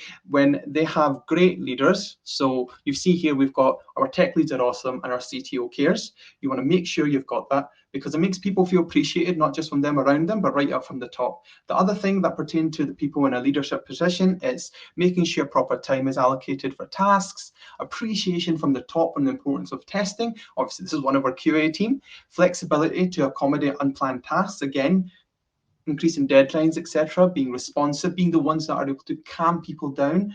Really brings a lot of ease to people when the leadership is there to support them. And then everything else kind of falls under the same thing. Seeing the work I do is appreciated, and also knowing that different tasks at different times. Next one is your meaningful business goals. So I've got a few of them here from the people. So there's 6 quotes we've got. The feeling of doing good work and being able to contribute meaningfully to Primary Bid's mission. The company progresses to deliver useful software to public and the world. Business values align with mine, contributing to amazing software which changes people's lives. Now, obviously, right, let's be honest, this is an advert for Primary Bid, right? But I didn't mean to do it that way. I just had the people there that I could have got a survey from in our own company. And I thought, why the hell not? I've got nothing to be afraid of. I'm sure, we instill this culture where we want people to believe what they're doing is for good. It doesn't matter if you're working for a really big financial company, you can still find reason for making your developers or your engineering team happy in what they do. I'm going to come back to that in the end. Other quotes we've got, team chemistry. This is all about friendship. These are direct quotes. That's why they're a bit, not direct sentences. So someone said friendliness, the team, my team members, which are actually friends. Everyone is nice, peer acceptance, working for a diverse bunch of people, great colleagues who care about the code quality and best practices. All of that comes under team chemistry. And then what we have is collaboration. This surprised me, right? I'm going to be honest, it's very surprising. We've got 1, 2, 3, 4, 5, 6, 7, 8 people specifically said they liked the collaboration. They specifically said they like working with the different departments, QA, DevOps, data science, PMs, etc. And I guess that means there must be this feeling of, when you're in a football team and you've got everyone running for the goal, when you finish a project, it must feel really damn good doing it together. And I'm sure I feel happy as well doing that. One of the quotes there, right? Understand team members at a company from interdisciplinary collaboration. It provides continual growth of a successful product. Everyone is part of the whole, and clearly collaboration is a big thing, especially here at Primary Bid by the looks of it, or, they love it. Now, clearly, this is the largest one, right? This has the most quotes out of all of them. They're all like 2 words, but if they're quite clear, cool stack, shiny modern tech stack, cool technologies, doing what I love, work on stuff that falls in the sweet spot, not challenging, but not beyond my ability. All of this is pretty much, you got to be on cutting edge technology. You can't be using some old school tech on a server rack. If you want to keep your developers happy, I promise you this is the biggest thing on my whole list of things that make them happy. If you're working on something that's boring, you're not going to have fun. If you're forced to watch a movie with your wife and it's all about romance and you like action movies, you're not going to have fun. So get some interesting tech, get some complicated problems to solve. Ask your developers, what is there that we can do that would excite you? Next one is trust. There's only 5 speech bubbles, but this has some heavy weighting to it. Okay, some heavy weighting to it. trusted to implement solutions without any politics or process as an experienced engineer. Many connotations to that, but the main point is we give trust to those who have the level of experience. We also give ownership to people to solve problems and guide them. I mean, I love that quote. This person says, interesting work which gets the mental juices flowing. Now that is natural adrenaline, and that is what you want to give your people, you know, your team, yourself. That's what you want. Not being managed, technical freedom, autonomy, big one. If autonomy isn't in the forefront of your company, I'm sorry, but that is something that really will make you fail, because how the hell are you going to scale without giving everyone else time to grow themselves? Okay, work-life balance. Again, this is one that's talked about all around the world, but you know what? It's worth it. They're all direct quotes. Work-life balance, realistic expectations, flexible working hours. Come on, guys. If you think that you need to give somebody 10 hours to do something and it's not done, that's not kind of going to work nowadays. You need to trust people to do the work, okay? You can't just say to somebody, excuse me, this isn't done in 2 hours. Well, you don't know how long person ABC takes to say to do something. You really need to be realistic in your expectations. This is from peer to peer and from, you know, from different levels, from top to junior, junior to high. You need to be careful of that. Someone obviously loves their pay. Be competitive with your pay. I can't say much else besides that. Sustainable velocity, very important. I will come back to that, but basically, do not work your people to the bone. That is very bad, and if it needs to be done, tell them in advance, and also, you know, tell them that they, you know, why we're doing it. You know, we need to have that understanding of it. Anyway, reminder that these are all quotes that people think have said that make them happy, you know, working as an engineer. Learning and progressing. This is the last one out of all the quotes. This is essentially, there's 6 of them there, and they're pretty simple. The learning side of things, you have to give people time to learn. Whether it's they've got a ticket, they're working on something, and you say, go ahead, take your time, go do it, let them do it. You know, if there's a new developer in, do not force them to go and figure out, you know, a whole microservice architecture and think they're going to deploy it for you without giving them the time to learn. And this is, someone has said, they're happy when they gain the mastery of software and tools. They're happy when there's constant learning and self-progression. There are also people who are happy that help other people advance and learn. Now, that's not my quote, but that makes me very happy. I love helping others as well. And again, opportunities to grow. So make sure you're giving your people the ability to tell you when they're going to grow and how they're going to grow. I'm going to come back to all of this at the end as to how we can start implementing these things into our own companies. So next, why does all of this develop happiness and lead to success? Now, if you've got Mr. Happy Chirpy man in your company, I don't know, maybe some of you are thinking, man, this guy's absolutely nuts. How's he going to lead my company to success? He's just going to make everyone go out on parties. You know what? I probably will make everyone go out on parties, but that's okay. Aside from that, there's some very real reasons why happiness is an extremely important thing when it comes to your company. In my opinion, it is the most important thing to make your company successful, not just in the engineering department, but everywhere. But the benefits I'm going to talk here do correlate into your engineering department, but they will also be able to be used elsewhere. Now, if you go through one by one, you have more motivated teams. Why are they motivated? They're waking up, they're happy, they're turning on their laptops, they're like, hello, how are you? They're coming up with more ideas, you know, they're ready for the day.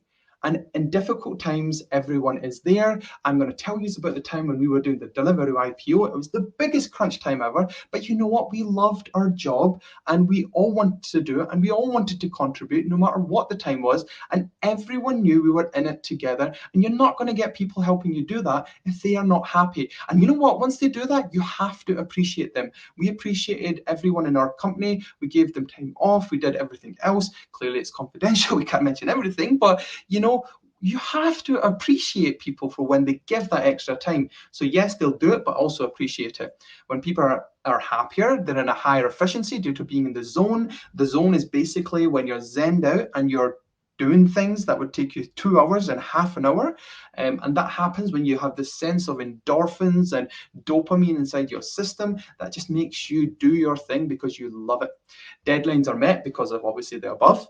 Less churn of employees. You saw one of ours were there. Redundancies are basically non-existent. I can't actually think. I actually can't think of more than 2 people. We're more than 100 people in a company. I actually cannot think of more than 2 people who've left the company. But that's, like, that's not to say there might not be more. It's just that me personally, who I've worked with in the engineering department, I really do not know. You need to make people happy and they'll stay with you. A performance equilibrium is met. That basically means you have your high workers, you've got your medium workers, and your low efficiency workers. But overall, right, you'll have days when someone's happy, someone's sad. But overall, the equilibrium between all of your teams will make everyone meet targets. And trust me, right, you have to help each other. You can't shun someone for not doing 100% one day. Well, you know what? You don't even need to do 100% every day. 80% every day is actually perfect, as long as you're consistent and you're happy doing it. Okay. And then better, more creative solutions are proposed. If you've got somebody that's just there to make something click and work, they're going to do it. But they're not going to be doing it in a way that's going to make them feel excited and proud of it. And the only way you're going to do that is if they're happy and if they're going to feel proud of what they're doing. And again, that all comes into happiness. Lower number of production issues due to prep better code. I mean, come on, who doesn't want that? Who does not want not being called up at 12 a.m.? Oh, this is broken, that is broken.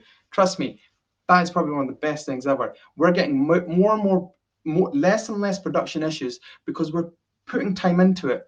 Let's go on to how we're going to bring this in now, right? Let's go on to how we are going to bring this in to our teams and how we at Primary Bid are actually already doing it. Very first and foremost is leadership. Leadership comes right from the top. That is all of our C people, like Aaron and Salil and Anand, everyone up there, right? They have to be on board with this. They need to be there. And you know what? What we have right now is they speak to everyone in the company whenever they join. They've got an open channel to them as well. They're completely comfortable with anybody speaking to them, and you have to do that. And then from there, it goes down and down and down. And the funny thing, I'm saying down, but I'm going to change that analogy. You go to the next level, you'll have, for example, the head of engineering, or you'll have the head of design, or then you'll have team leads, and then you'll have seniors, and everyone has to be instilled with this idea that happiness is important, and they need to know that they should be caring about that. On one-to-ones, it is not time for you to ask how they've progressed on their work. It is time for your teammate to talk about how they feel, to talk about things they want to do better, okay? And then the meaningful business goals, they need to be, they need to have some main reason. It's okay to want to make money. There's nothing wrong with that. But you know what? If you're going to make money, yeah, and that's your main goal, tell it to your employees and then give them some of that money as well. Give them a bonus, give them something like that. Again, don't take my word on it, not legal advice, the whole thing. But think about, do my goals align with what I want to do? Does it help the world? Does it help do something good? So generally, try to find a reason why you're doing your business. Most businesses are along those lines. They came from a problem and they give a solution. So put that into your mind as well. Team chemistry, how do you bring that? You just need to basically, let me be frank and honest with you, pay for a people team. Take the money at the bank and pay for a people team. Trust me, we've got 3 or 4 people on our people team right now. And you know what? We want to expand it. We want to have more people thinking about these mental health initiatives. We want to pay people to think how to make our team happier. Trust me, biggest investment you're going to make. Collaboration, make sure everyone can talk to everyone. For me, one of the biggest things I do, right, whenever I have a meeting with a PM or anyone else, it's an open invitation for anyone else on that team working. Don't make it just between 2 people. Make everyone involved. And if I can just talk again about leadership, you're not there. You're not someone's, you don't have a whip in your hand. You're not telling someone what to do, right? We're all the same level as human beings. We see each other on the street. There's nothing different about us. You're not smarter and you're not better than anyone else. We're all on the same level, and anybody can tell anything to you. Having the title junior or this, that signifies your level of skill and knowledge. But as a human, you are the same level in person. So make sure you respect them and give them the time to speak about things as well. Exciting technology, it was an obvious one. Make sure you're right in top of things, right at the front of it. Give exciting problems to solve with that technology. For example, we hear about micro front ends and microservices, and we talk about using all these new tech stacks, and let people give ideas and come to discussions on them. Trust and autonomy. You have to let people do their own thing. You have to let people feel as if they have creative control over the thing that they are making, and whether it doesn't need to be single control but joint control, because you know too many cooks do mess up the broth, right? That is a fact. But you can't micromanage, you can't do all of these things. You're not going to scale. None of that's going to work. Okay. And work-life balance, obvious one. Make sure everyone's listened to. Make sure they've got time with their family. Me myself, right? I make sure that recently I've told myself after I finish my we're flexible, so I'll work whenever I want. But I'm married. I've got a 4-year-old daughter, so I need to make sure I'm giving that time. And you know what, Aaron and Brendan, my managers, they will say to me, yeah, go take some time and do this and do that. It doesn't matter if your employee's passionate. You need to tell them, excuse me, Mr. or Mrs. I think it's time for you to take a break. I know you love what you're doing. Take a break, yeah? It's everyone's responsibility that everyone is happy. Last one, learning and progression. Pay for courses, pay for things. If someone asks for it, don't make it difficult. Make it in the front page. Hey, you've got learning. Hey, you've got this. We'll pay for it. We'll give you it. You know, whatever you want. And progression, you have to bring it in, man. How is someone going to put effort in if they're not knowing where they're going in 6 months or in a year or in 2 years? Trust me, make a 2-year plan for people, because they're going to stay for those 2 years because they know they're going to get that. Anyway, that's pretty much it, to be honest. I don't have too much time, but what I'm going to do is go back to slide 1 and leave it there and let you guys ask whatever you want to ask me. Our next talk will be by Claudeson, who is a senior software engineer at Form3. Claudeson's going to be coming on stage, hopefully, and talking about refactoring your services with cloud agnostic technologies. So I'd love to welcome up Claudeson from Form3. Hello, thank you for having me. Hi, Claudeson. Thanks for joining the event, and obviously thanks for coming on stage. We're really excited to have Form3 take part in this event. We're really excited to hear from you. So I'll let you go ahead, and you should be able to start sharing your screen, and then I'll leave you to it. Hello, everyone. My name is Claudeson. As mentioned, I'm a senior software engineer at Form3, and today we're going to talk about refactoring your services with cloud agnostic technologies. First of all, I have to introduce you to Form3. We are a payment platform, which means that when you do a money transfer to a friend, you might be using Form3 without knowing about it. When you do that, you obviously have to select your amount of money that you want to send, but also you have to select a protocol, or what we call the scheme. You might be doing it using SEPA, using SWIFT, or if you live in the UK, using FPS or faster payments. Our platform at Form3 handles many of those schemes. If we zoom in a bit, we can understand together how our architecture works in a high level. So when you do the money transfer, we have a payment API, we receive that as a request, and then we do a fan out using SNS and SQS services on AWS. And then we have different services implemented by Form3 to handle that request. We have one service per scheme, and the services might will try to understand if they will consume the message or just ignore it. With this architecture, we can see that it's quite easy. The architecture is quite flexible because we can add new schemes as we want. Form3 is expanding and going to new markets and countries. So it's quite easy to implement a new service that will represent or be connected with a new scheme. The architecture is also scalable because depending on the amount of traffic that we have in our SQS queues, we can increase the number of consumers to handle that. But for sure, we have some cons, some drawbacks as well. I think the most important one to mention is that in any case of incident of outage in AWS, our SLA, our performance will be directly impacted, which basically means that AWS dictates our architecture and our performance, unfortunately. Because of that, we have decided to evolve our architecture to a cloud agnostic one. What does that mean? It basically means that we will be able to run any of our services in any cloud provider. We will be able to run the same service at the same time in AWS and Google Cloud Platform, for example. But as you can imagine, there are some challenges around it. We have to change our services, we have to change our architecture and our infrastructure, because I just mentioned one example on how we are coupled to AWS. We use a lot those services, SQS and SNS, and we cannot do it anymore in the future to be cloud agnostic. So we have chosen some technologies to achieve that state in the future.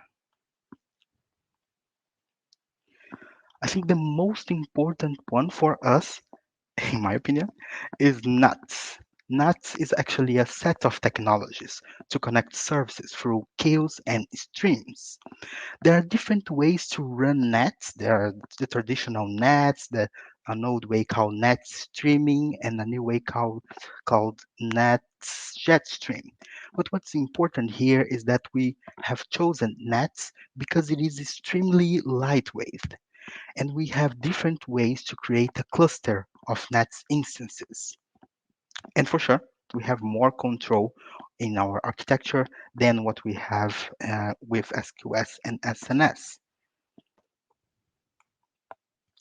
Another key technology for us is CockroachDB. CockroachDB is an elastic, resilient, and distributed database. Cockroach was designed focused on this distributed part of things.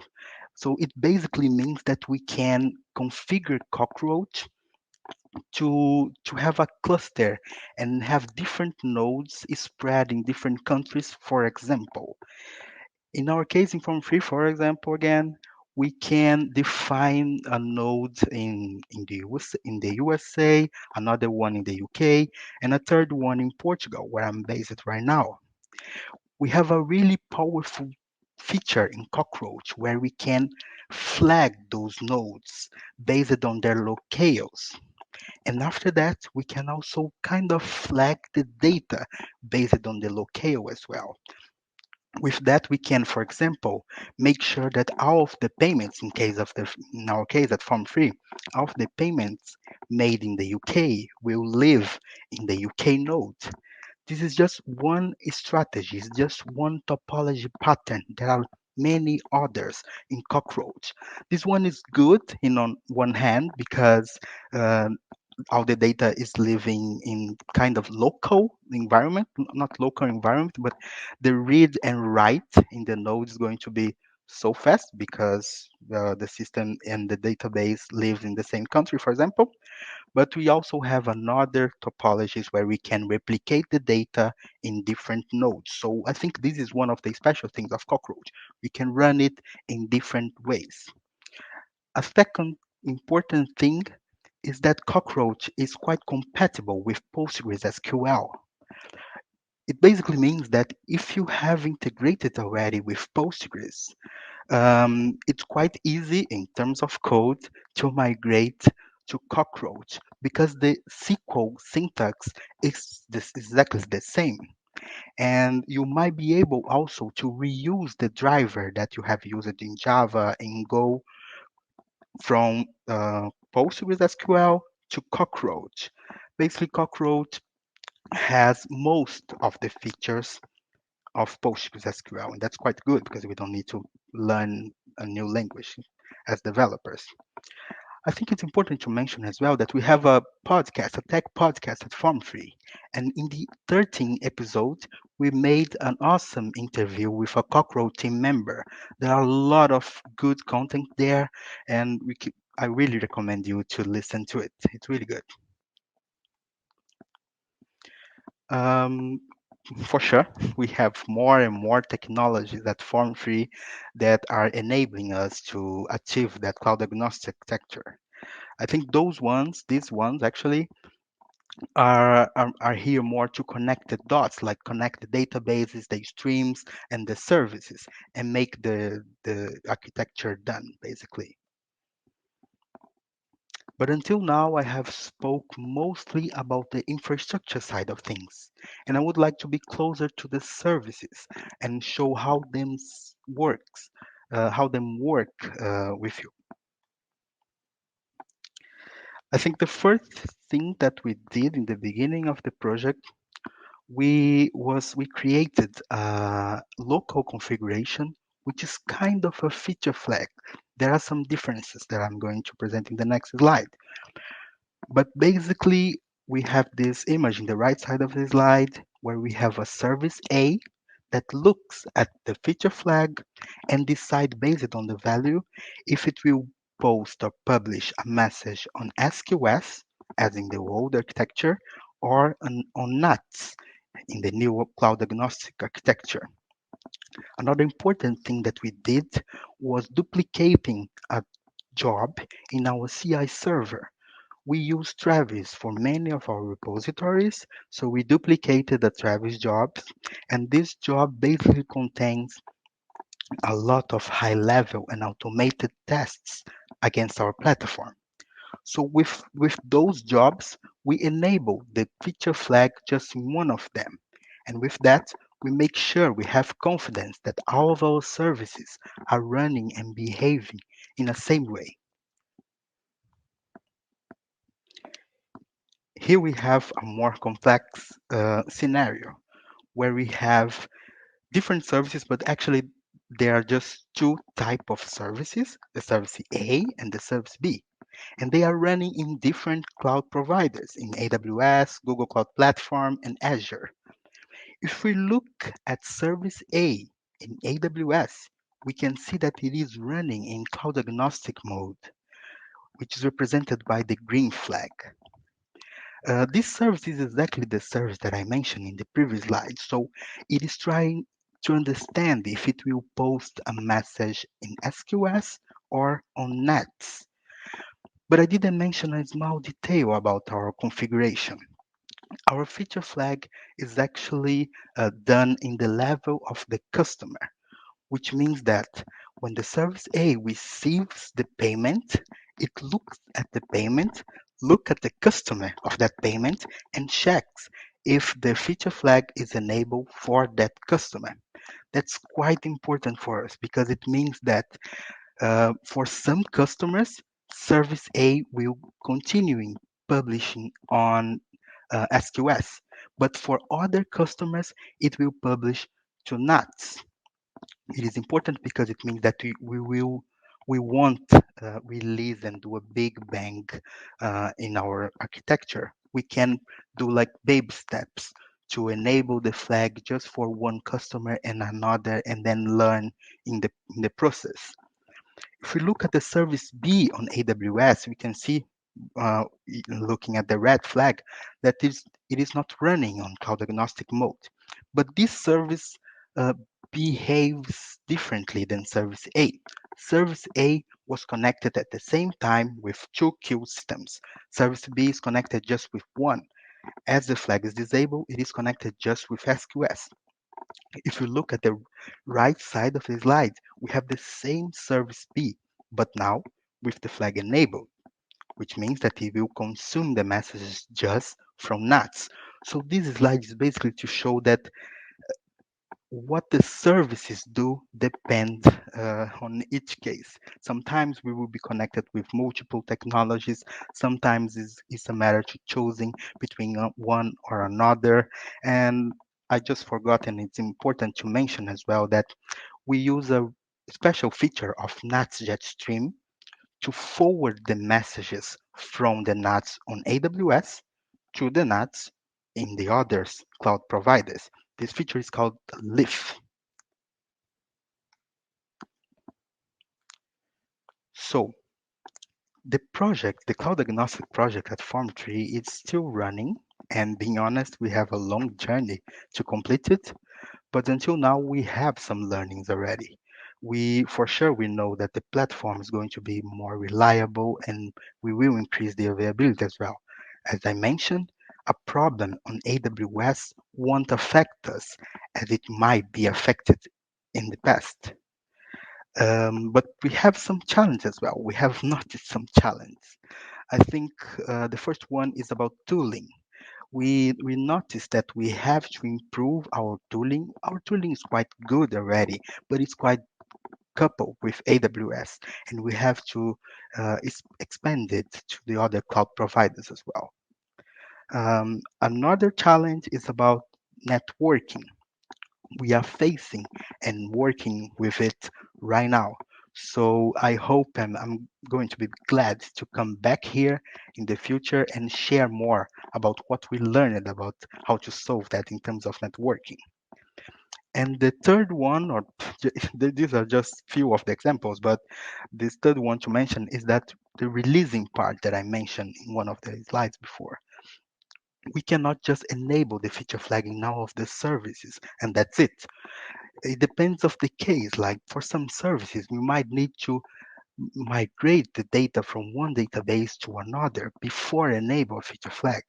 For other services, we might need to consume all the left messages in SQS before move totally to Jetstream to NATS.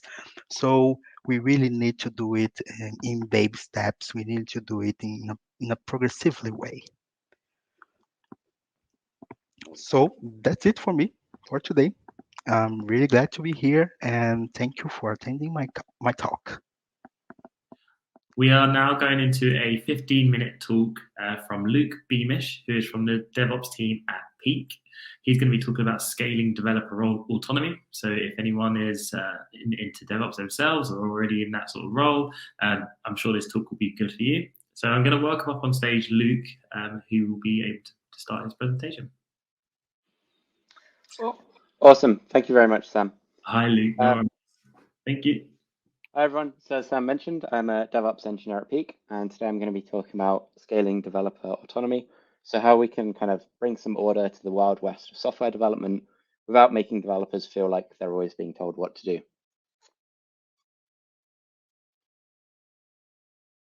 So more specifically, I'm going to cover off kind of the pain points we've had at Peak as we've scaled, our approach to dealing with some of the problems that have arisen, and then kind of why we've used GitHub Actions and Backstage within our kind of answer to those problems, and then how those two things kind of piece together to form a kind of complete solution. So as we've scaled, we've seen kind of a few different issues. The first one is kind of like the cliched issues around communication. So as teams get larger, there's more links to manage, more communication to manage. We also have teams working in different countries, so there's a need to manage asynchronous communication as well. And also, as we've scaled, there's more information to share with new joiners, so our onboarding process becomes harder and longer as well. Some of us may be familiar with this xfig comic about code compiling. I think these days, the same can kind of be said about a lot of deployments, especially whenever kind of code you're deploying has a lot of layers and it has a lot of infrastructure behind it. Sometimes deployments for new services can be quite time consuming. We've also found that where you have lots of teams, there is a risk as well that you end up reinventing the wheel if you don't make sure that teams communicate effectively with each other.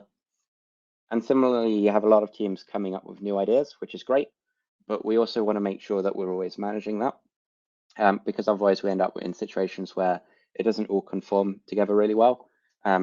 Whereas we want to kind of maintain a clean architecture and make sure we're keeping to engineering best practices, especially when it comes to anything around security. So a kind of answer to some of the problems I've kind of highlighted kind of has some key attributes for us.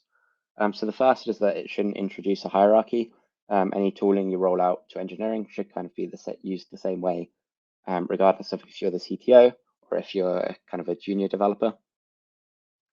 It should also be liberating for developers to use. So by that, I kind of mean that developers shouldn't feel like when they're using tools, they have to use a particular programming language or do things a particular way. That's really key to us in our approach at Peak because a lot of our developers have a lot of autonomy and we want to make sure that we're not getting in their way.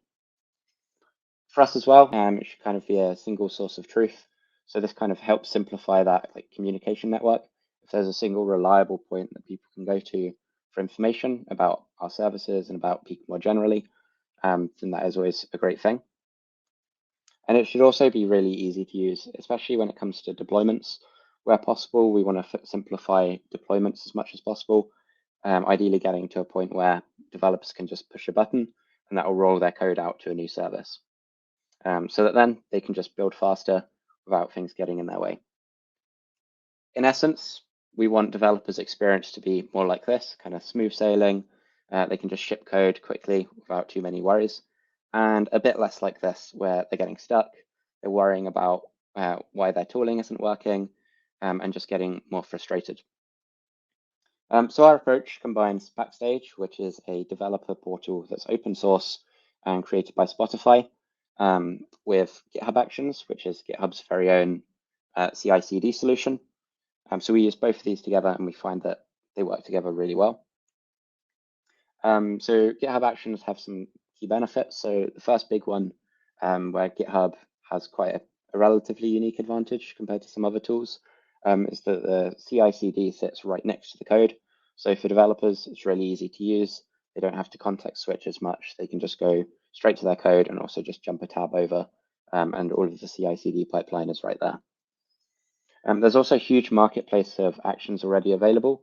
So if you want to do something in a GitHub workflow, the odds are someone's already done it before. So you can either use an action that pre-exists or just look up a guide online. There's also a really flexible set of triggers available. So you can configure workflows to kind of respond to any kind of event. So be that repo creation, PR creation, pushes to new branches, and so on. So you can really be flexible in kind of what you want your workflows to do. And we've also found that they have quite a low barrier to entry. They're fairly easy to use and get up and started with. And they also scale well when you have lots of different workflows. GitHub lets you put them in lots of different files and kind of manage them independently. Whereas some of the other solutions we looked at kind of forced you to have them all in one file, which kind of didn't really scale that well when we had a lot going on. There are a few gotchas just to be wary of, and just think about if you're using GitHub Actions though. The first one is around malicious actions. This isn't something we've personally run into yet, but it's just something to bear in mind that they could in theory exist, and that any code you're running that has been, any actions you're running that have been created by other people could potentially be malicious, and you are giving them access to your code base and other things. The other issue we have actually run into around that though is around unsupported actions. So there has been one case where we've started using an action we found really useful for deploying CloudFormation stacks, and then realized it had been archived and we'd found a bug with it.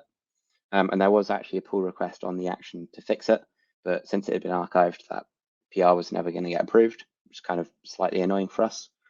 It is also easy to run into situations where once you've got kind of quite a big piece of software and a lot going on with it, you can run into some quite complex workflows. So you do just need to be careful about how you manage those. Maybe try and break them down into separate workflows where you can. Also by default, GitHub Actions run on semi-public infrastructure.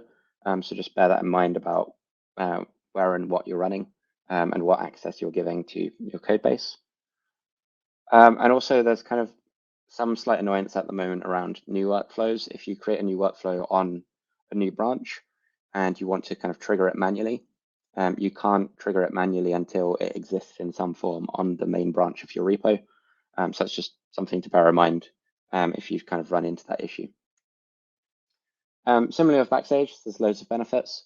The first one is that it allows you to track everything. So you can register all sorts of different entity types in Backstage, including APIs, services, websites, libraries, any sorts of components. It lets you track the relationships between them. So if you create a new service, you can track kind of what APIs it consumes or what APIs it provides. And you can also track what teams own a new service as well. Backstage also provides a really useful templating engine, and this has kind of been key to our approach.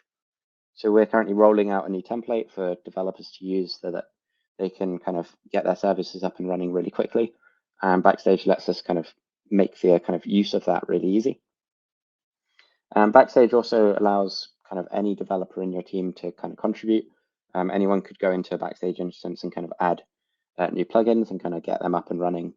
So you can really distribute kind of the work on your developer portal so that everyone feels like they can contribute to it. It's also got some really great integrations with tools like GitHub Actions and like Circle CI. which allow it to show the state of various deployments. And it's got a really active and really fun community around it. So the likes of like Monzo and Splunk, as well as Spotify themselves, are really very active. And there's loads of community contributors that are helping it grow really rapidly. So there's a couple of gotchas around Backstage as well. The first is that it's being constantly updated, which is great. But there is some work required sometimes just to make sure that your own instance of Backstage stays up to date. The documentation is technically still under development. Generally, we've found it's quite good, but there have been a couple of spots where it's been a little bit patchy. And also, it's an open source project, so that comes with a generic disclaimer about any strings attached around that. So going back to our developers and their kind of experience, we're really just trying to get like the developers' experience, we call it back to basics, so that they can just go into Backstage, click create, set up a new project, a new repo straight away. They can then clone that locally, make whatever changes they need, then push those changes back up for GitHub to deploy. So GitHub will then immediately handle all of our deployments. And then developers can just go back to Backstage and check the state of their deployments and kind of just enjoy the new code that they've just pushed. So I'm going to give a quick demo now just to show kind of what this can look like. So this is our developer instance of Backstage. So I'm just going to go into create, and I've got one prepared. So if I want to create a new project, I'd go into the template in Backstage, and I'm just going to fill it in some details. I'm just going to call it test.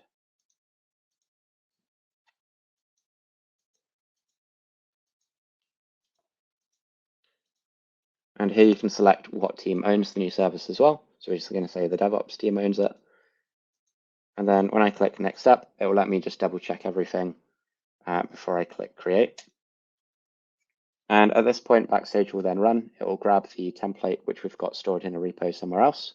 It will then publish the kind of new templated service into GitHub, and then it will register the new entity it's created in Backstage itself.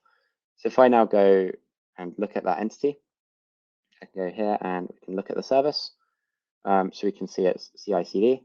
So we can see that the GitHub workflow has started running already. We can see some information about the API it provides. So this is the default API that comes with a new service. So you can click on it, see its definition. So definitions can be different types. So this is a GraphQL one. You can get open API ones, which look a bit nicer in Backstage at the moment. So if I go back to service, see some more information like any dependencies. So if it depends on any other components or any particular resources. And I can also see the documentation right here in Backstage as well. So if I click on here, I can go immediately to the GitHub workflow. So this is just a demo one, so it's run straight away very quickly, but this has the same structure as our main workflows. So you can see we're kind of running this build pipeline that does the tests before building if everything is okay, and then it will trigger any deployments that are required. And if I go back to actions, you can see the kind of different workflows we have on the left here. So you can see we're building it, and then if we go in here, you can see the deployment workflow. Now, if I want to trigger a workflow myself, I can just go on here and I can say, oh, deploy to a particular stage. So for us, that might be latest or production, or so on. And then our build workflow. So in here, it has this trigger deployments, which would normally trigger this deployment in an actual use case. This is just a demo one, which is why it's not appearing at the moment. So that's it for the demo at the moment.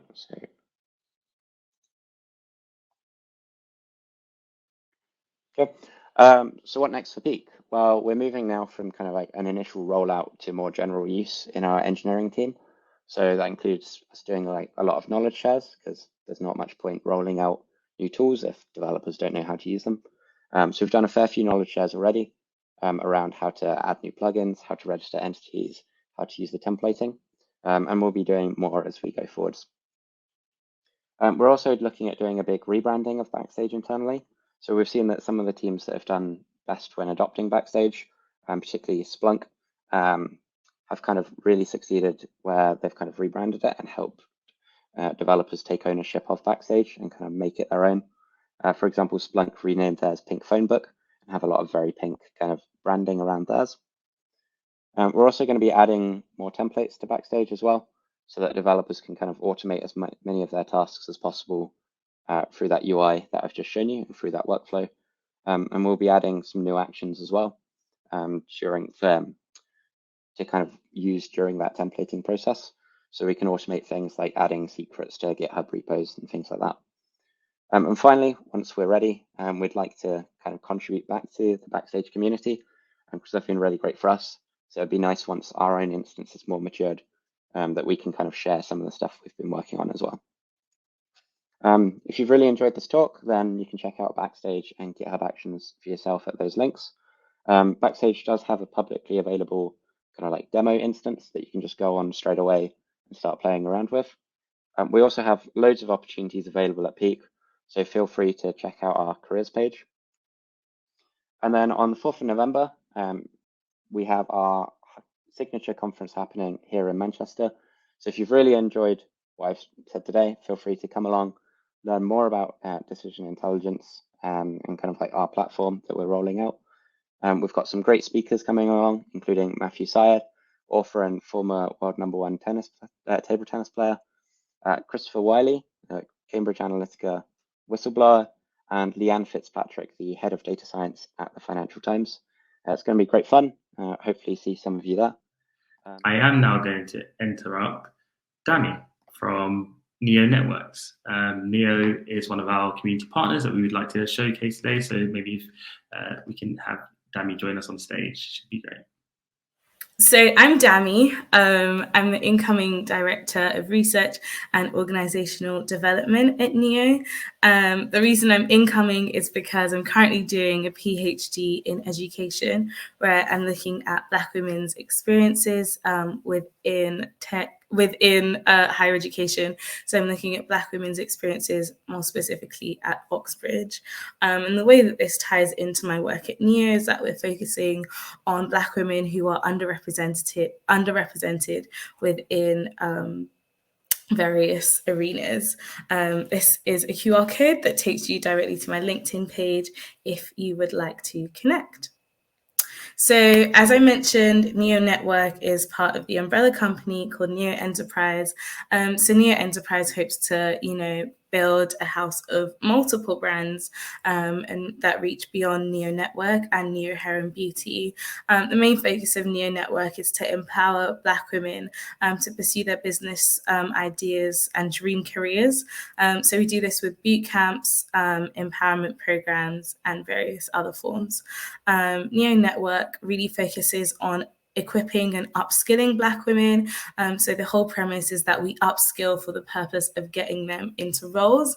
And we currently have a community of over 3,000 Black women. So what we do is we have various boot camps. We have Black Code Air, which is our most popular boot camp at the moment. We've had a lot of media coverage with that boot camp, and it's a 6-month full stack software development boot camp for Black women across the UK. At the moment, we have the boot camp running within the West Midlands as well as Manchester, and we are looking to expand that scope. We also run events. So we recently had our Black Disrupt Her Summit, where we gathered a load of Black women interested in tech. We had panel talks. We had keynote speakers by Black women in tech, one of them by Dr. Toby, who's recently won an award for her company called Mark Wellbeing. And it was just a really amazing environment where Black women could come and see other Black women doing what they want to do.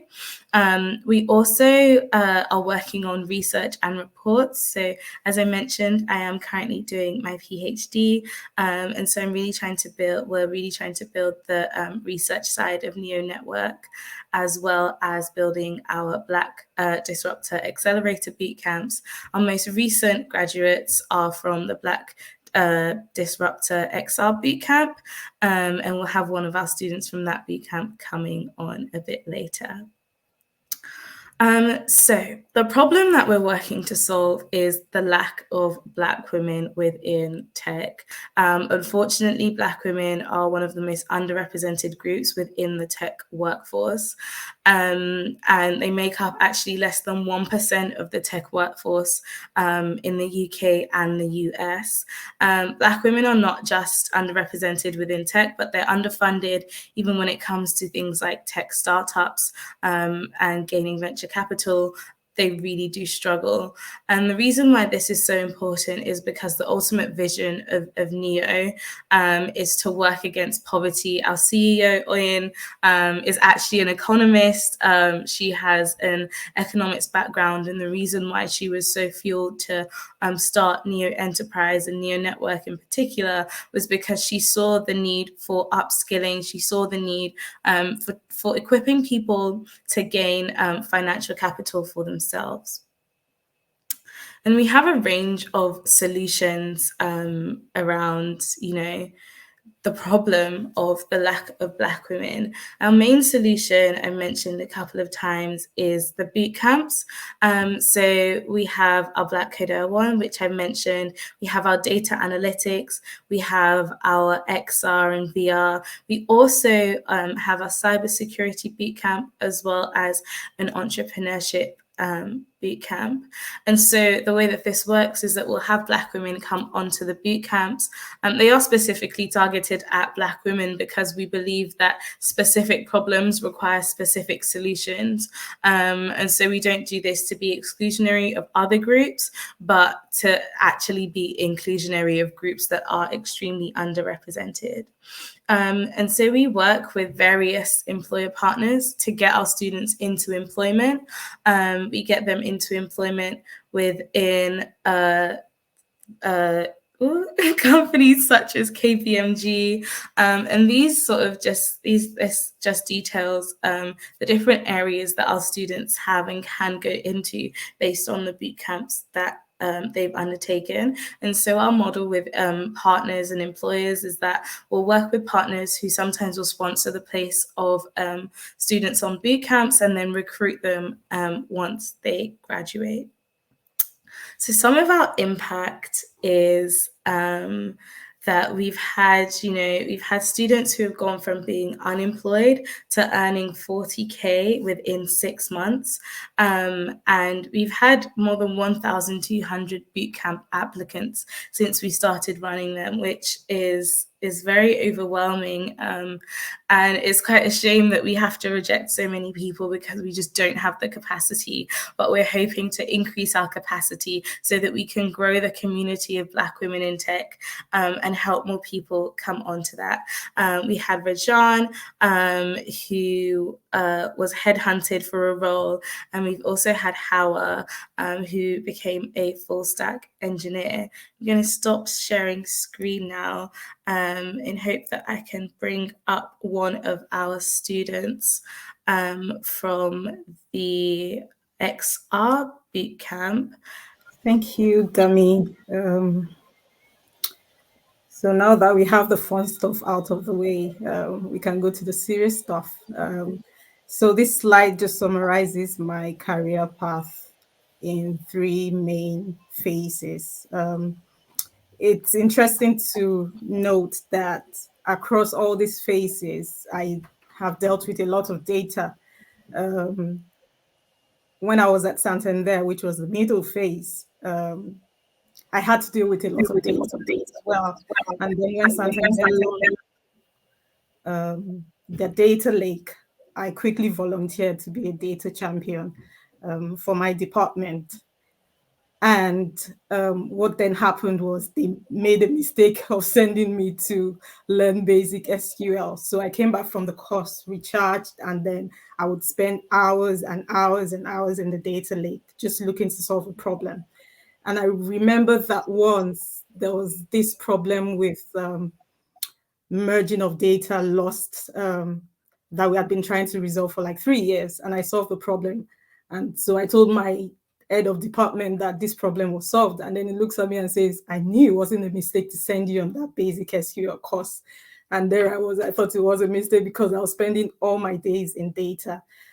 sometime last year, about March, just around the time of the first lockdown, I started working for the Department for Work and Pensions Digital as a BA. I wanted to move into a broader BA role because I spent all my time in trade finance and payments.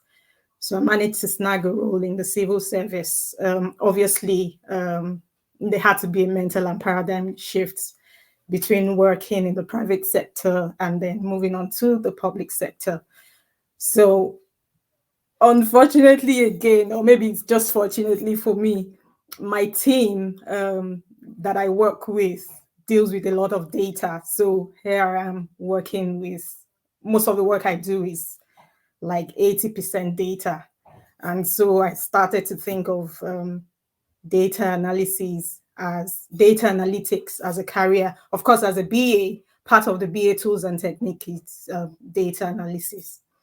But then I started to think maybe I should focus on being a data analyst rather than the BA role itself. So I went on a research. I looked at the internal job boards, at the requirements for being a data analyst. And I saw SQL, yes. Excel, yes. And then I saw Tableau. I didn't know Tableau. I saw Power BI. I knew about Power BI, but I hadn't used it in my role at all.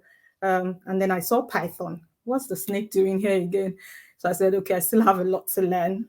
And I think I must have been talking to a colleague about data analysis because the next thing I knew, I started seeing adverts on my social media feed, which is strange because I hadn't done a search. So I'm very sure Google was listening. Maybe my voice assistant was listening or something. So I ignored it for a bit, but then I went to check the gov.uk website myself, and I found Skills City, and then I found the Black Disruptors course. Next slide, Dami, please. Thank you. So I signed up for the course. I fortunately got a space on the course, and I'm still on the course. This is the 7th week, actually, started this week. And the reason I chose Neo Network was because it was, like Dami said earlier, it's a specific focus on Black women. And I like that fact. It's by women, it's for women. Nothing can go wrong except the fact that there's so many women in the class, and ranging from 0 skills to average skills, and then so far I can say the content is really good. It's sufficiently tailored towards getting participants into the entry-level data analyst role. There's adequate support, there's networking opportunities provided, like this one that I'm on right now. Also, the instructors are very patient, like I said before, getting women together with different skills. They are very patient. That's just what I'm going to say.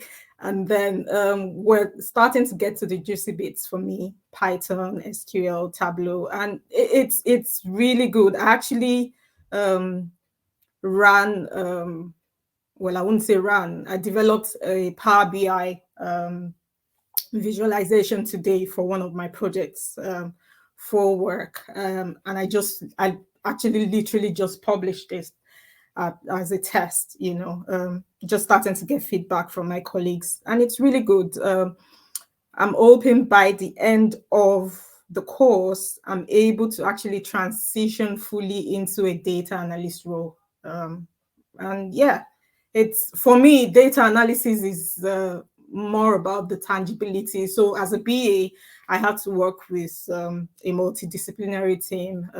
My outputs are dependent on developers and everybody else in the development team. But as a data analyst, I can control my output. And for me, that makes a lot more sense than being at the mercy of other people. So yeah, that is basically me. Thank you. Thank you so much, Yeti. It's so good to hear that from you. I think it would be really interesting to hear how you found sort of learning on the course amongst other Black women as well, because I know that I remember interviewing you. I remember you mentioning that was like something that really drew you to the course. So it would be good, to let everyone know what that experience has been like and why maybe that was more beneficial than other courses that you'd seen. So far, it's been really good to have to see women interested in tech, to see other women wanting to push themselves, because like I said, it's varying range of skills from 0 to average to already doing the work. So when you see women who are combining loads of stuff like motherhood, who are combining school, because we have some that are still in school, college, uni, and all that. And even when they leave their mics unmuted, you can hear children crying in the background. So it's exciting to see that women are actually taking their careers by the horns and, just putting themselves out there and not just sitting in a corner and, the opportunity is there, and it's useful to always also see, also be part of the empowerment days. We have one tomorrow actually, and see how people want to thrive, goals being set, CVs being rewritten and all that. I can see the participation, I can see the interest. Of course, like I said, the team is pretty patient. So obviously you see where some of the women can go, okay, I don't understand that, you have to go back. You have to go back. And you see that several times during the lessons. But like I said, the instructors are pretty patient. The class also is pretty patient, with everybody else. So it's good to see that women can actually support one another in a sense in the class and not go, we know how difficult it can be. But yeah, it's really been good to see that happen. Yeah, that's so great. Thank you for sharing that. I'd love to know, what's your favorite thing about the course? What's been your favorite thing about the course so far? And how have you found the empowerment days? So far, I love, like I said, I love data visualization, which is what I was waiting for. I'm actually a very visual person. So I'd rather have visuals than tables. So that I love. The empowerment days have been really good. We've had only one so far, but it was really good. It got me thinking about stuff that I wanted to do. It was on Vision 2020. Got me thinking about stuff that I wanted to do. It's one thing to hear, it's actually another to put it into practice. So yeah, that's been really good. I'm looking forward to the one for tomorrow. Because I had a mentor session with someone some months ago, and he said, Yeti, your CV is whack. It's like from 1998. So I adjusted that. So it will be useful to see what's the current rating in quotes for my CV at tomorrow's session, so yeah. That's fine. Although Yeti CV might not be the best, her LinkedIn profile is definitely up to date. So if you would like to connect with her, please do scan the QR code here. Thank you so much, Yeti. It was great to hear from you. Thanks, Dami. So, how can you support us? How can you join our community?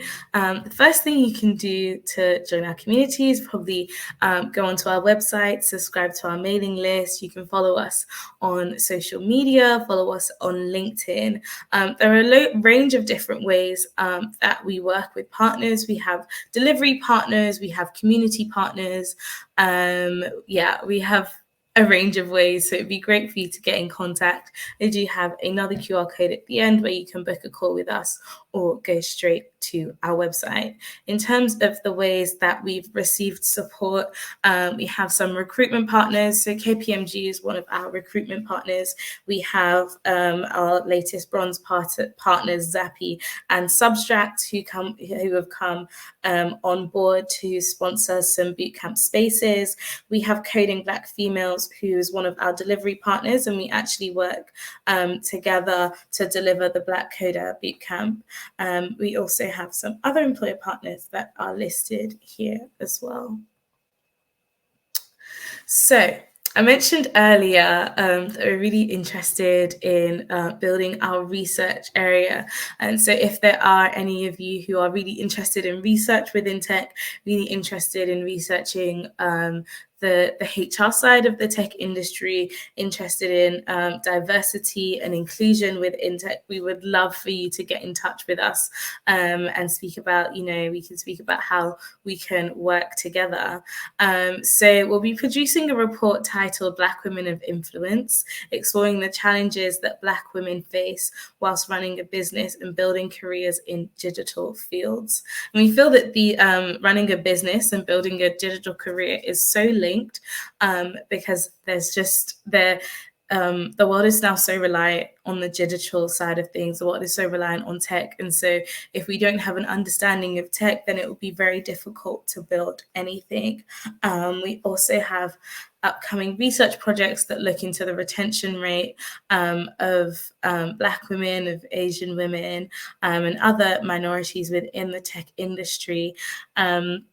And we would love to partner with companies who would like to supply us with data and just help to build our community of underrepresented individuals within the tech industry. So we're looking for research organizations who'd like to collaborate, research sponsors who would like to sponsor projects, and also startups and corporate who would like to volunteer their employees as participants. Okay, Dami, thank you so much for presenting. You for having me. It's really awesome to have you on our as one of our community partners on our main event.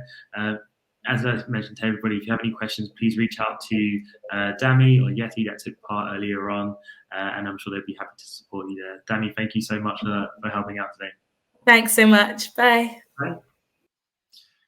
Okay, so guys, thank you so much for tuning in today. That is the end of our event. Just to wrap things up, I want to say thank you so much for everybody that attended today. I know that it's been a few hours since our CTO panel started, but I hope you enjoyed the program. And a big shout out to all of our companies that took part, as well as our key partner, Tech Nation.